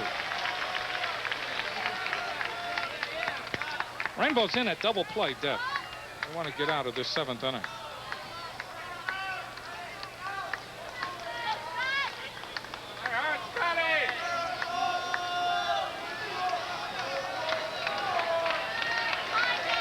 Here's the payoff to Billy Owens.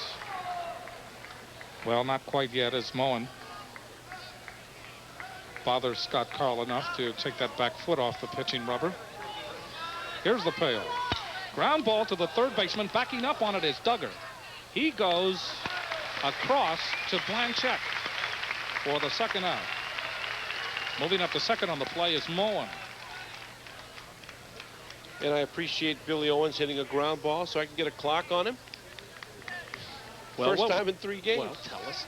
4-6. Okay. 4.66 actually. Average? Below average. Well, it's late in the game. He's tired. Yeah, he's been around the bases that home run. Here's Willie Morales. He's trying to pick up Moen at second. Pitch to him. Ground ball by Vollmer. Charging is Rogers. And Rogers' throw is cut off by Duggar. Holding at third base is Moen. Usually with 2 outs, you see coaches go ahead and send the guy because it'll take a perfect throw to get him at home plate. But Rogers was not playing too deep to begin with. And when the ball is hit, he comes up immediately, and there's really no way that Moen would have made it home. So this will be it for Scott Karl as Carl Furutani visits again. We'll have a pitching change. Let's take this break.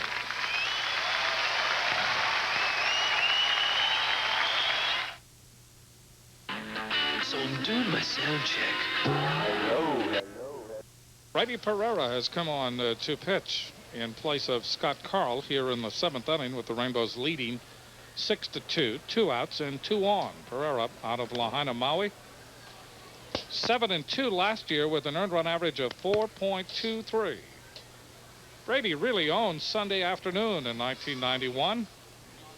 So he makes his first appearance here on a Sunday in 1992 in relief of Scott Karl, who did a very solid job for the Rainbows. 6 2/3 innings. He allowed 2 runs on 9 base hits, struck out 7 and walked 3. He was charged with 1 wild pitch. So Pereira, the right-hander, comes in place of Karl. And Moen at third. Morales at first. Still the responsibility of Scott Karl. Well, Scott Karl also scattered the hits. He gave up 5 hits in the first 6 innings, and in the 7th now he gave up 4 hits, but never gave up any big hits. So Ron Oschlager, who is 2 for 3 in this game, steps in with the runners at the corners. Moen at third, Morales at first. And the first pitch by Brady. No, not yet. Goes to first.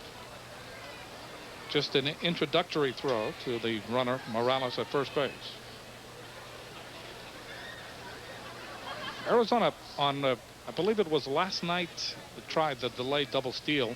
Didn't work. Could have been Friday night. Do you remember that? Last night. Yeah. Fastball over the outside for a strike 0-1. Player from each team will be honored at the end of today's game. GTE Hawaiian Tel will go beyond the call and contribute to the General Scholarship Fund of the University of Hawaii. Pereira with that throw to third. Brady look bigger to you? He looks different. I think he may have trimmed down. He may have trimmed down the middle part of it and gotten a little bigger in the arms and shoulders, but he did. As soon as he ran out there, I said, boy, he looks a little bit different this year. He looks huge. Yeah.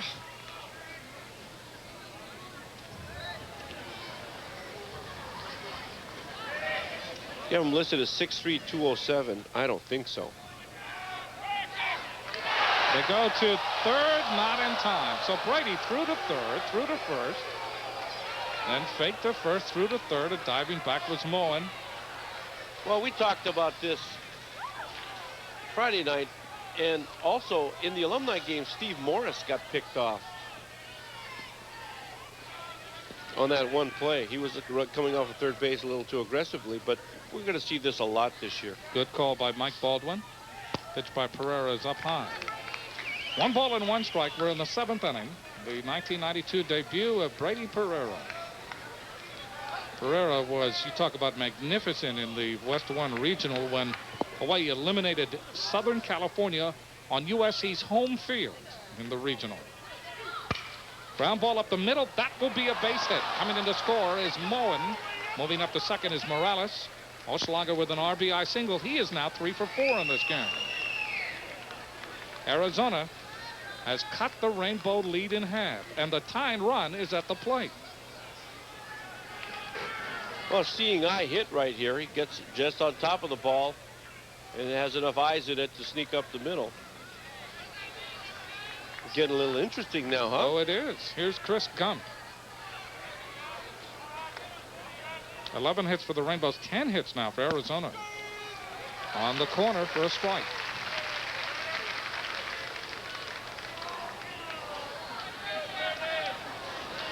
Gump with a ground rule double. He is 2 for 2 with a walk. That ground rule double back in the 4th inning.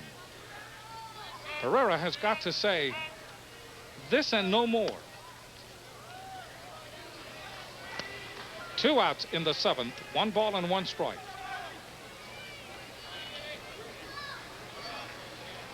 Pereira reading Chef. And the 1-1 pitch on the way to Gump. Outside. 2-1. Crowd getting a little antsy here. I mean, they have been basking early on when the sun was shining and the Rainbows were out to a 6-0 lead. And Scott Karl was cruising along. But now Arizona with the tying run at the plate. 2-1 pitch on the way. It's ball 3.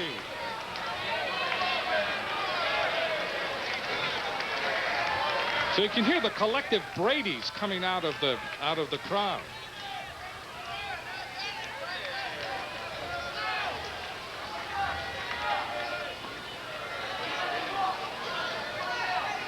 Gump poised at the plate. And time called briefly.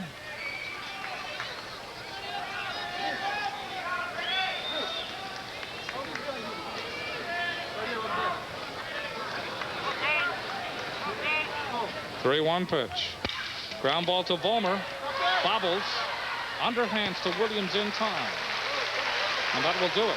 Big inning for Arizona as they get 3 runs in the top half of the 7th inning on 4 base hits. Make it 5 base hits. We go to the bottom of the 7th, 6-3 Bows.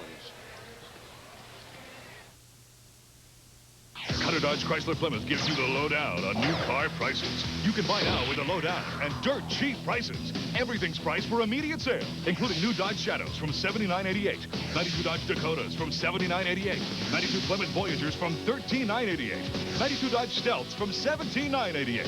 Immediate credit, financing as low as 0% or up to $2,000 cash back to you. Hurry into Cutter Dodge Chrysler Plymouth, where we do credit match. 735 Dillingham behind the Big Dole Pineapple. Number one, get more for your money. I've got to tell you, honey, why he's number one meal deal. Take it easy, it's number one. Get more. Breakfast, lunch, or dinner. Every meal's a winner. Get more. Every day and every way. Number one on number one. You want a good meal. Number one. With that great deal. Why is number one meal deal? That is number one.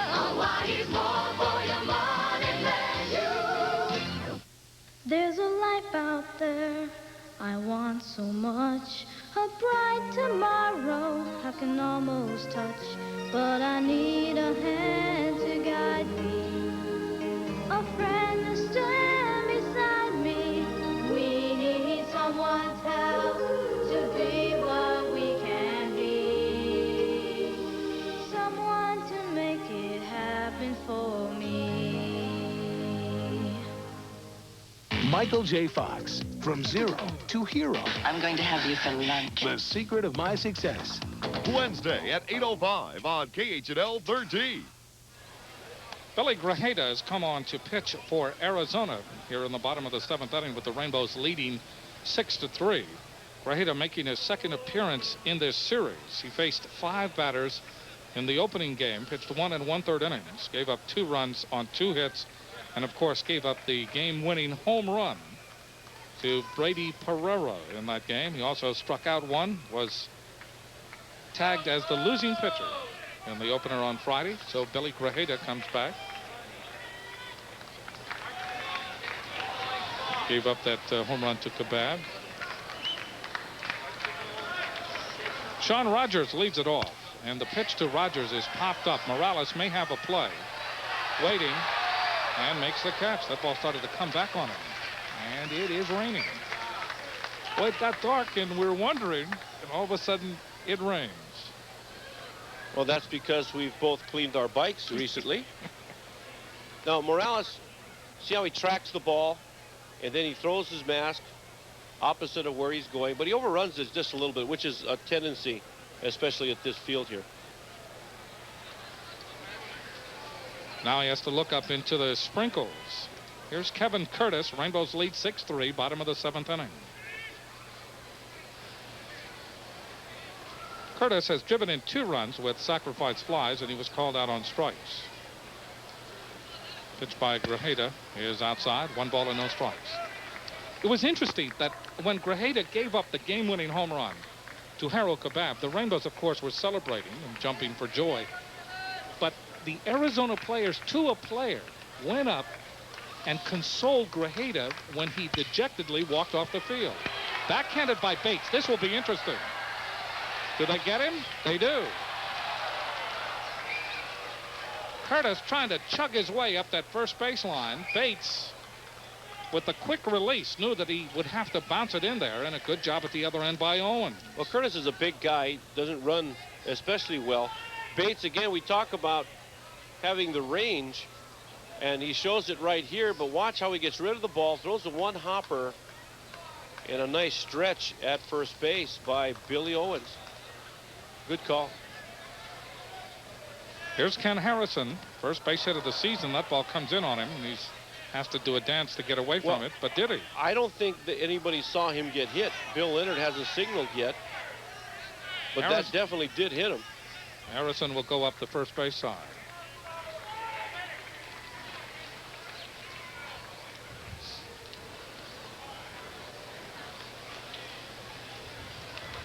Second Rainbow to be hit by a pitch in this game. Here's Tyler Sheff. Sheff doubled in the 4th inning, 1 for 3. Your car is your star player. To help keep it performing its best for your trip around the bases, try high-quality Chevron gasolines with the cleansing power of Tecroline. Pitch to Sheff. That's a strike on the outside corner. Quick throw to first, and back is Harrison.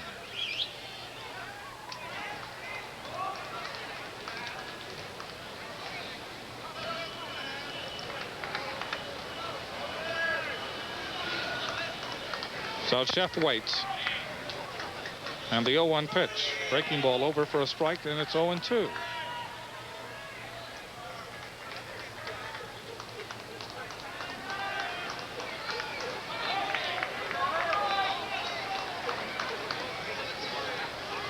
Harrison with a short lead at first. Does not go, and the pitch is outside.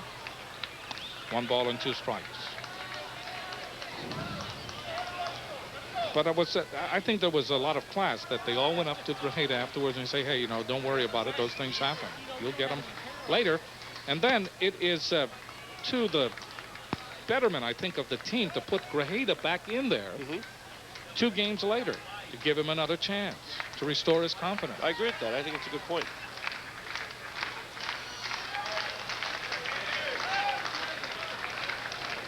Check throw to first by Grajeda. 2 balls, 2 strikes, 2 outs. We're in the bottom half of the 7th inning. Happy to have you along with us on this Sunday afternoon. Another check throw. Harrison diving back in.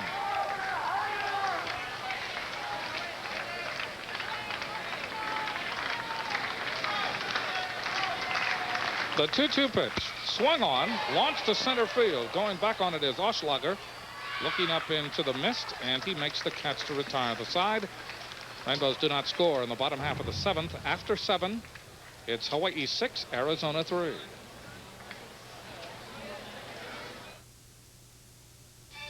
GECC. Talk to us about your financial future, no matter how small your beginning. We bring good things to life for Hawaii with insured investment programs, real estate financing, auto and equipment leasing. GECC. Remember our name. GECC, we bring good things to living. We bring good things to life. Good afternoon, Dad. Keep your hands off the fender. Did you read Chevron Supreme has high octane and Tetraline? Is that right? Maybe I could go fill it up. Just to the gas station. For even better performance, there's high-octane Chevron Supreme with Tetraline. Nothing's better at keeping valves clean. 3 hours. Gee, Dad, you didn't want me to mix the old gas with the new gas, did you? Chevron, we're with you all the way. How do you change the best-built full-size pickup in America? You painstakingly reshape the exterior until it's more refined. Make the instrument panel more user-friendly. The available power controls easier to reach. And you redesign the interior for unexpected comfort. The best never rest. How did we change the full-size Ford pickup? Very carefully.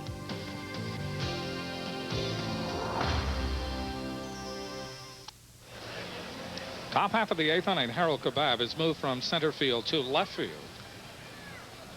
And Eric Evans has gone into play center field. So the outfield now for the Rainbows, Kebab in left, Evans in center, Harrison in right. The infield with Duggar at third, Vollmer at short, Williams at second, Blanchett at first, Sheff catching, and Brady Pereira pitching here in the 8th inning. Rainbows lead 6-3, 6 runs, 11 hits for the home team, 3 runs on 10 hits for Arizona. Leading off for the Wildcats here in the 8th is Phil Echeverria, the third baseman. He has struck out twice and flied out once. And Brady Pereira ready to work to him. In the mist, inside.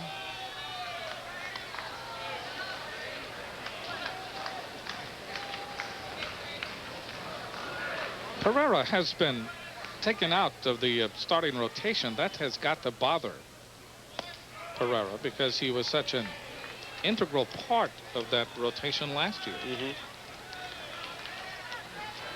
But Scott Karl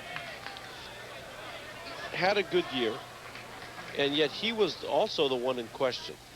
There was never a question that was going to be Billy and Larcusa, and I think they were not basing performance from last year on the number 2. I'm just guessing here, but that Larcusa did have a good fall, and so it was really between Pereira and Karl, maybe even Matapana for that 3rd spot. 3-0 pitch, and Pereira able to get it over.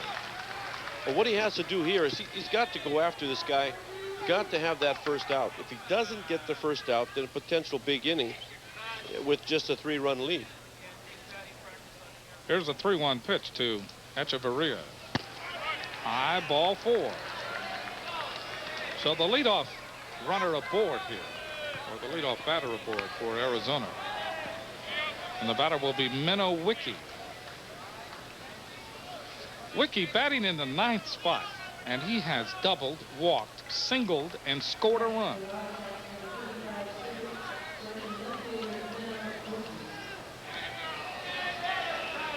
So Echeverria at first, and Wiki at the plate with no one out here in the 8th inning. Pereira's delivery is over for a strike. Pereira's very almost ritualistic now on the mound, working very slowly, almost like Carlos Rico, the Arizona reliever. That's down low. 1 ball, 1 strike. I think that's a good comparison. You know, he really doesn't exert any force off of the back leg as he drives toward home plate. I think if he did get a chance for professional baseball, that's one thing they would attempt to do with him, is to get him a little quicker from the top to the release. That just misses. 2-1. Brady thought he had a strike.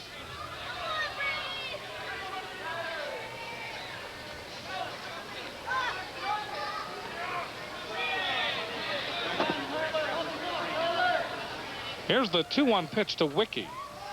Ground ball slapped at the third baseman Duggar. He goes to Williams for 1. To Blanchett. Double play. 5-4-3.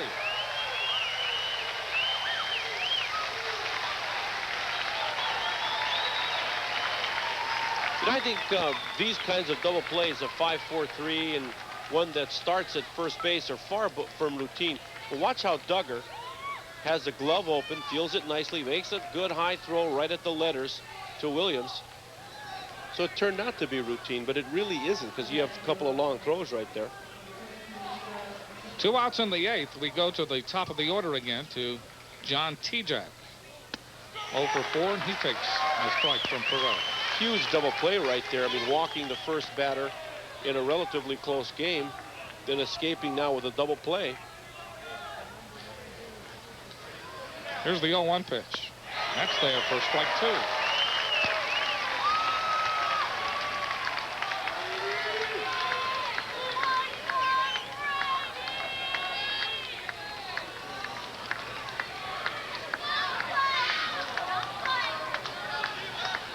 Chef setting up way on the outside. That ball slashed foul.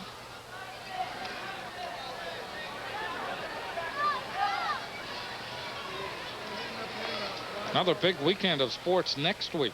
Utah comes in on Thursday. Rainbow basketball on KHNL. Friday night we'll have the first of 3 games in Rainbow baseball against UCLA. Friday, Saturday, and Sunday.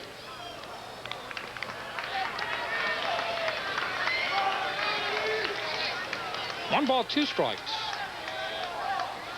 2 outs. 8th inning, and the Rainbows leading by 3 runs. Trying to capture this series against Arizona.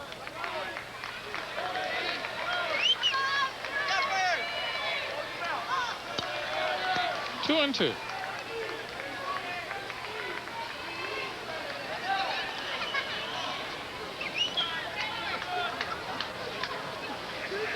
Here's the 2-2 pitch. Oh, strike 3. Tejak argues a bit with Bill Leonard, but to no avail. That is a strikeout for Brady Pereira, and the inning is over after 7 1/2, 6-3 blows.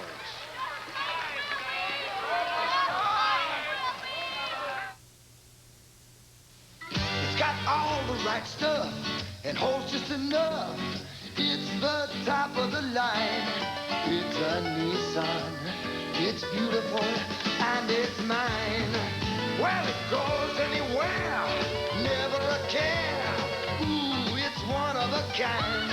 It's a Nissan. It's beautiful and it's mine. It's a Nissan. Wow, and it's mine.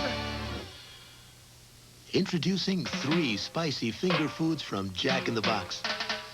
Mini chimichangas, chicken, cheddar, and Monterey Jack. Toasted raviolis, crispy breaded pasta filled with 3 Italian cheeses. And spicy chicken wings, hot and crispy. Get your hands on our new finger foods at Jack in the Box. They're hot. It was just another Saturday afternoon until those old guys came out of the woods with axes. Just when they thought it couldn't get any weirder, it did.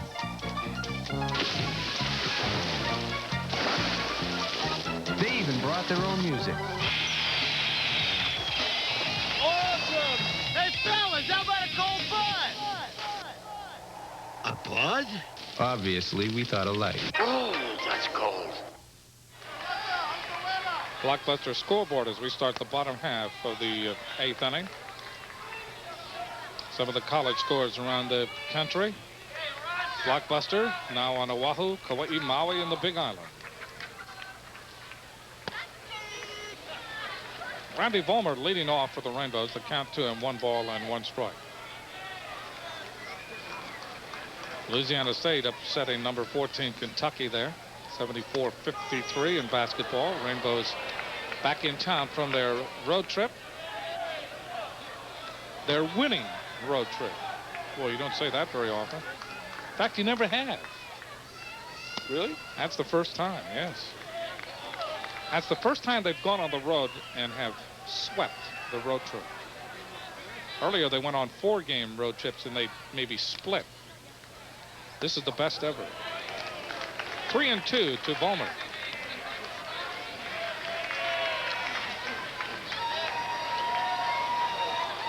Another full count, pal. Not as many as last night, though, partner. Vollmer hits it to the gap in a hurry as T-Jack, and he makes the catch as the lights have been turned on here.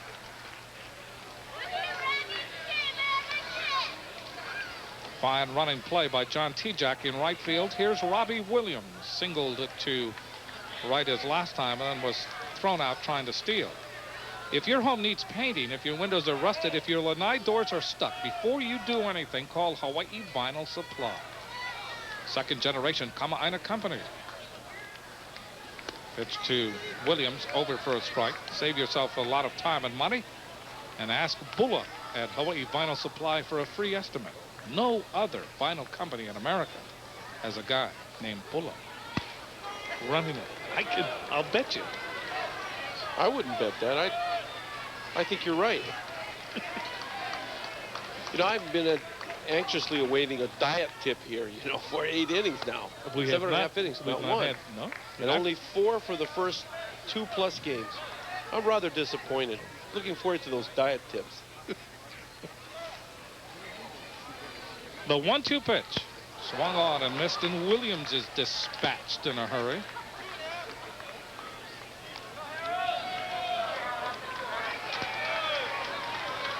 I want to see Kebab get on so that Billy B's got a shot at a 5-for-5 day. Yes. Harold Kebab singled, tripled. He was intentionally walked, and he is flat out. He has scored 2 of the Rainbow's 6 runs. Rainbow started early in this game. They scored 2 in the bottom half of the first, added 3 in the bottom of the third, and then a single run in the bottom of the fourth. Ground ball right back to Grajeda. Throws to first, and that's that. So Harold Kebab in his last appearance against Grajeda, winning the game with a 2-run home run. This time he goes out meekly. That's the game.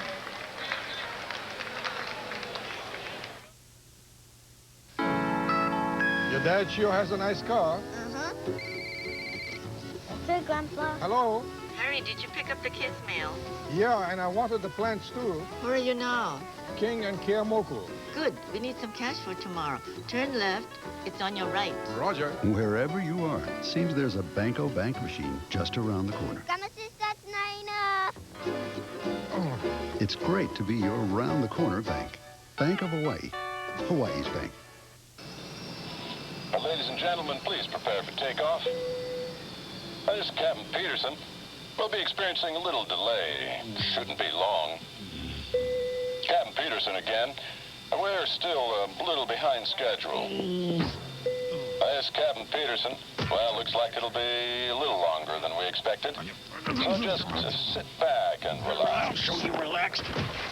Next time, fly Aloha, the airline you haven't been waiting for. Well, here it is, gentlemen. Top of the world. Now, I put my camera here. Your vehicle would face out over the cliffs. What do you think? Look, if you plan to claim your vehicle's as good as a Jeep, you really need this shot in your commercial. How are we going to get our vehicle up here? Helicopter. We'll lift it. Let's do it. Let's do it. Great. Let's go down and make some calls. Same thing. It's going to be a great commercial. The George Michael Sports Machine, more than just scores, is a complete wrap-up of the weekend sports. Catch it tonight at 10:05 right here on Hawaii's very own KHNL Channel 13. We go to the ninth. The Rainbows 3 outs away from taking this 3-game series, 2-1. You see the rain falling, but you also see up in section JJ up there on the top, Pearl City Little League. That's the minor league Blue Jays. Right below them, some familiar faces there. It's the intermediate softball team, girls from Punahou School. One team coached by David Blanchett. Yes. And Brian O'Shea. David, of course, Billy's older brother. And the championship team coached by Tan Takayoshi and John Viella. How about that? They could be legends already. That's right. Bates takes the ball down low. Jason Bates leading off in the 9th. Grounded out, lined out, struck out, and he doubled his last time. Doubled to left.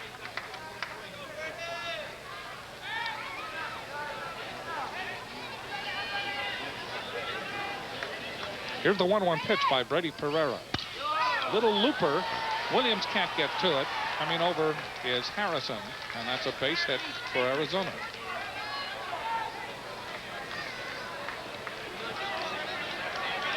So both teams with 11 hits now. The Rainbows 6 runs on 11 hits, and Arizona 3 runs on 11 hits. The batter will be Robbie Moen. Rainbows come in to double play depth here in the 9th inning. Brady Pereira in relief of Scott Karl. Karl going 6 2/3 in this game and pitching very well.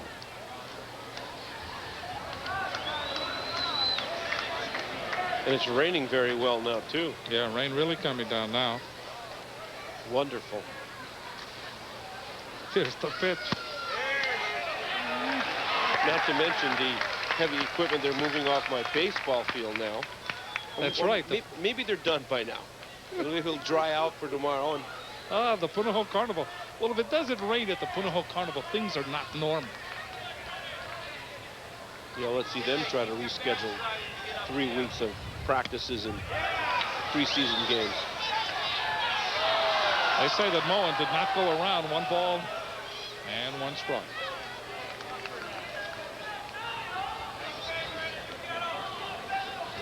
Rainbows trying to take it home from here in the top half of the 9th inning. Pereira looks to first, now throws, and back in plenty of time. Jason Bates. Westport is the hugest store for baseball inventory, in-stock uniforms, the finest equipment, and accessories for real ball players. And Westport also has a professional staff. Fly ball to center, starting back on it. And then coming in was Eric Evans, and Evans makes the catch for the first out, and then tries to go back door on Bates at first base. Billy Blanchett with a good stop. And Brady Pereira back there to back up Billy B at first, and so is Tyler Sheff. Talking about Westport, the finest equipment and accessories, they also have a professional staff that really helps out. It remains the #1 source for all your baseball and softball needs. That's Westport. 2 locations now, Waipahu and Kalihi, open 7 days a week. I was out there today. Amazing amount of stuff. Yes. That Wesley has in the back there. Billy Owens. Pitch to him is outside. Owens now has come around to the left side of the plate.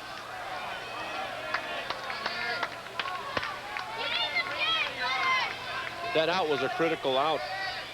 One that was just recorded, because even if he does do something big with the bat here. There's a base hit to right field. Harrison plays the aquaplane and gets it in a hurry. Stopping at second base is Bates.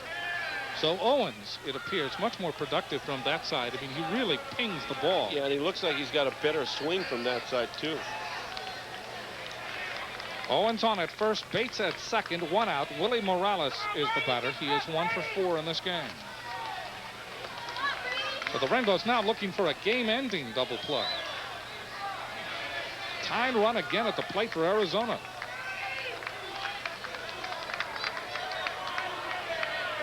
Pereira in the drizzle. Ground ball, base hit, left field. Coming around third is Bates, and they hold him up. Bases are loaded. Now the go-ahead run will come to the plate in Ron Olschlager.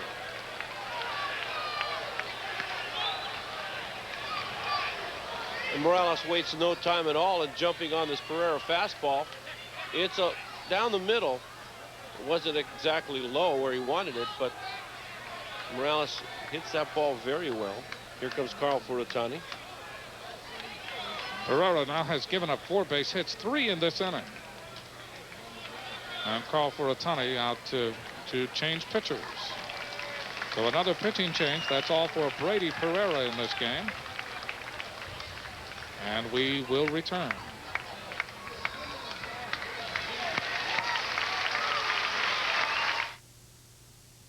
Arriving Kapalua Maui, flight 634.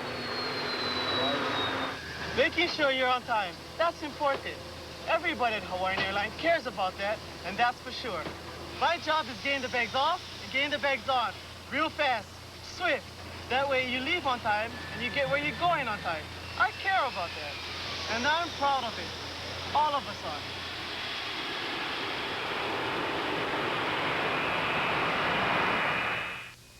Your Hawaiian Chevy Geo dealers announced 4 wild and crazy reasons and 1 sincere one to buy a Geo today.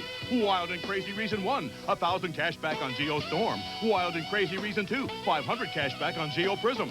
Wild and crazy reason 3, 750 cash back on Geo Tracker. Wild and crazy reason 4, get a Geo Metro for just $61.34. And that sincere reason? Depend on your Geo like you depend on your Hawaiian Chevy Geo dealers. For all the right reasons, see a Hawaiian Chevy Geo dealer today. Welcome to your Ben Franklin stores in Hawaii. Convenience with a personal touch.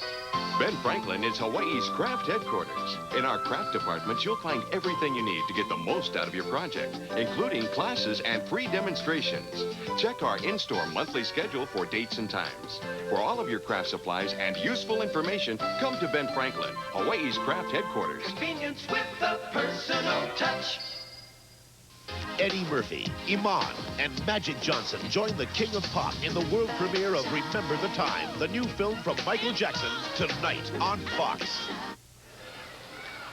Greg Tucker has come in to relieve for the Rainbows, relieving Brady Pereira, his 2nd appearance of the season and, of course, in this series. He faced 7 batters in the opening game, ended up being the winning pitcher. Tucker gave up 2 hits, one of them a home run to Billy Owens. So Tucker comes in the top half of the 9th inning with 1 out and the bases loaded, and the Rainbows leading 6-3. Bates is at 3rd, Owens is at 2nd, and Tony Bowie has come in, and he is the pinch runner for Morales at first base. So Bates, Owens, and Bowie on the bases. And the Rainbows need that fortuitous double play ball. Tucker, that is hit to right. Here comes Harrison, makes the catch. Tagging at 3rd is Bates. He only bluffs down the line as Harrison throws a strike to Blanchett. 2 down. Olschlager really ripped that ball to right field, but in the rain and the lights. And because it was hit on a line and relatively shallow, the runner from 3rd base, Bates, cannot come. Boy, that was a gun that Harrison showed right there. Here's Chris Gump, 2 down. Bases loaded. Rainbows lead by 3. So in the rain and in the lights, Harrison comes up with a big play, prevents the run from scoring, prevents Bates from coming down the line. Now, the Bows have moved their outfield back a little bit, especially in left Kabab. And Harrison now has been moving around. You want to protect against the gappers here. If you're going to hit the ball, make him hit it in front of you so only 2 runs will score. Gump double, ground rule double, back in the 4th inning. And a strike by Tucker. See, that's his best pitch right there, that curveball, especially in that location. Remember, Arizona ranked 8th by Baseball America in the preseason poll. Pitch by Tucker, that's strike 2. So now Tucker is 1 pitch away.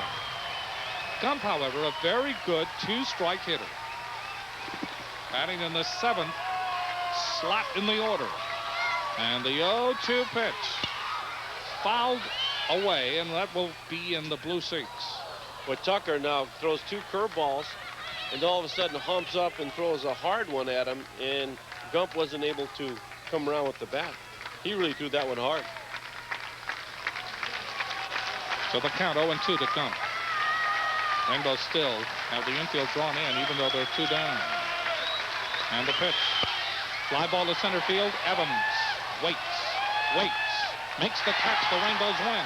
They take the series 2-1 over Arizona, winning the opener 7-6, and the 2-run home run by Kebab, losing yesterday 7-0, but coming back to win on this Sunday afternoon and evening 6-3 over Arizona, and the Rainbows are 2-1 on the year, and we'll be back.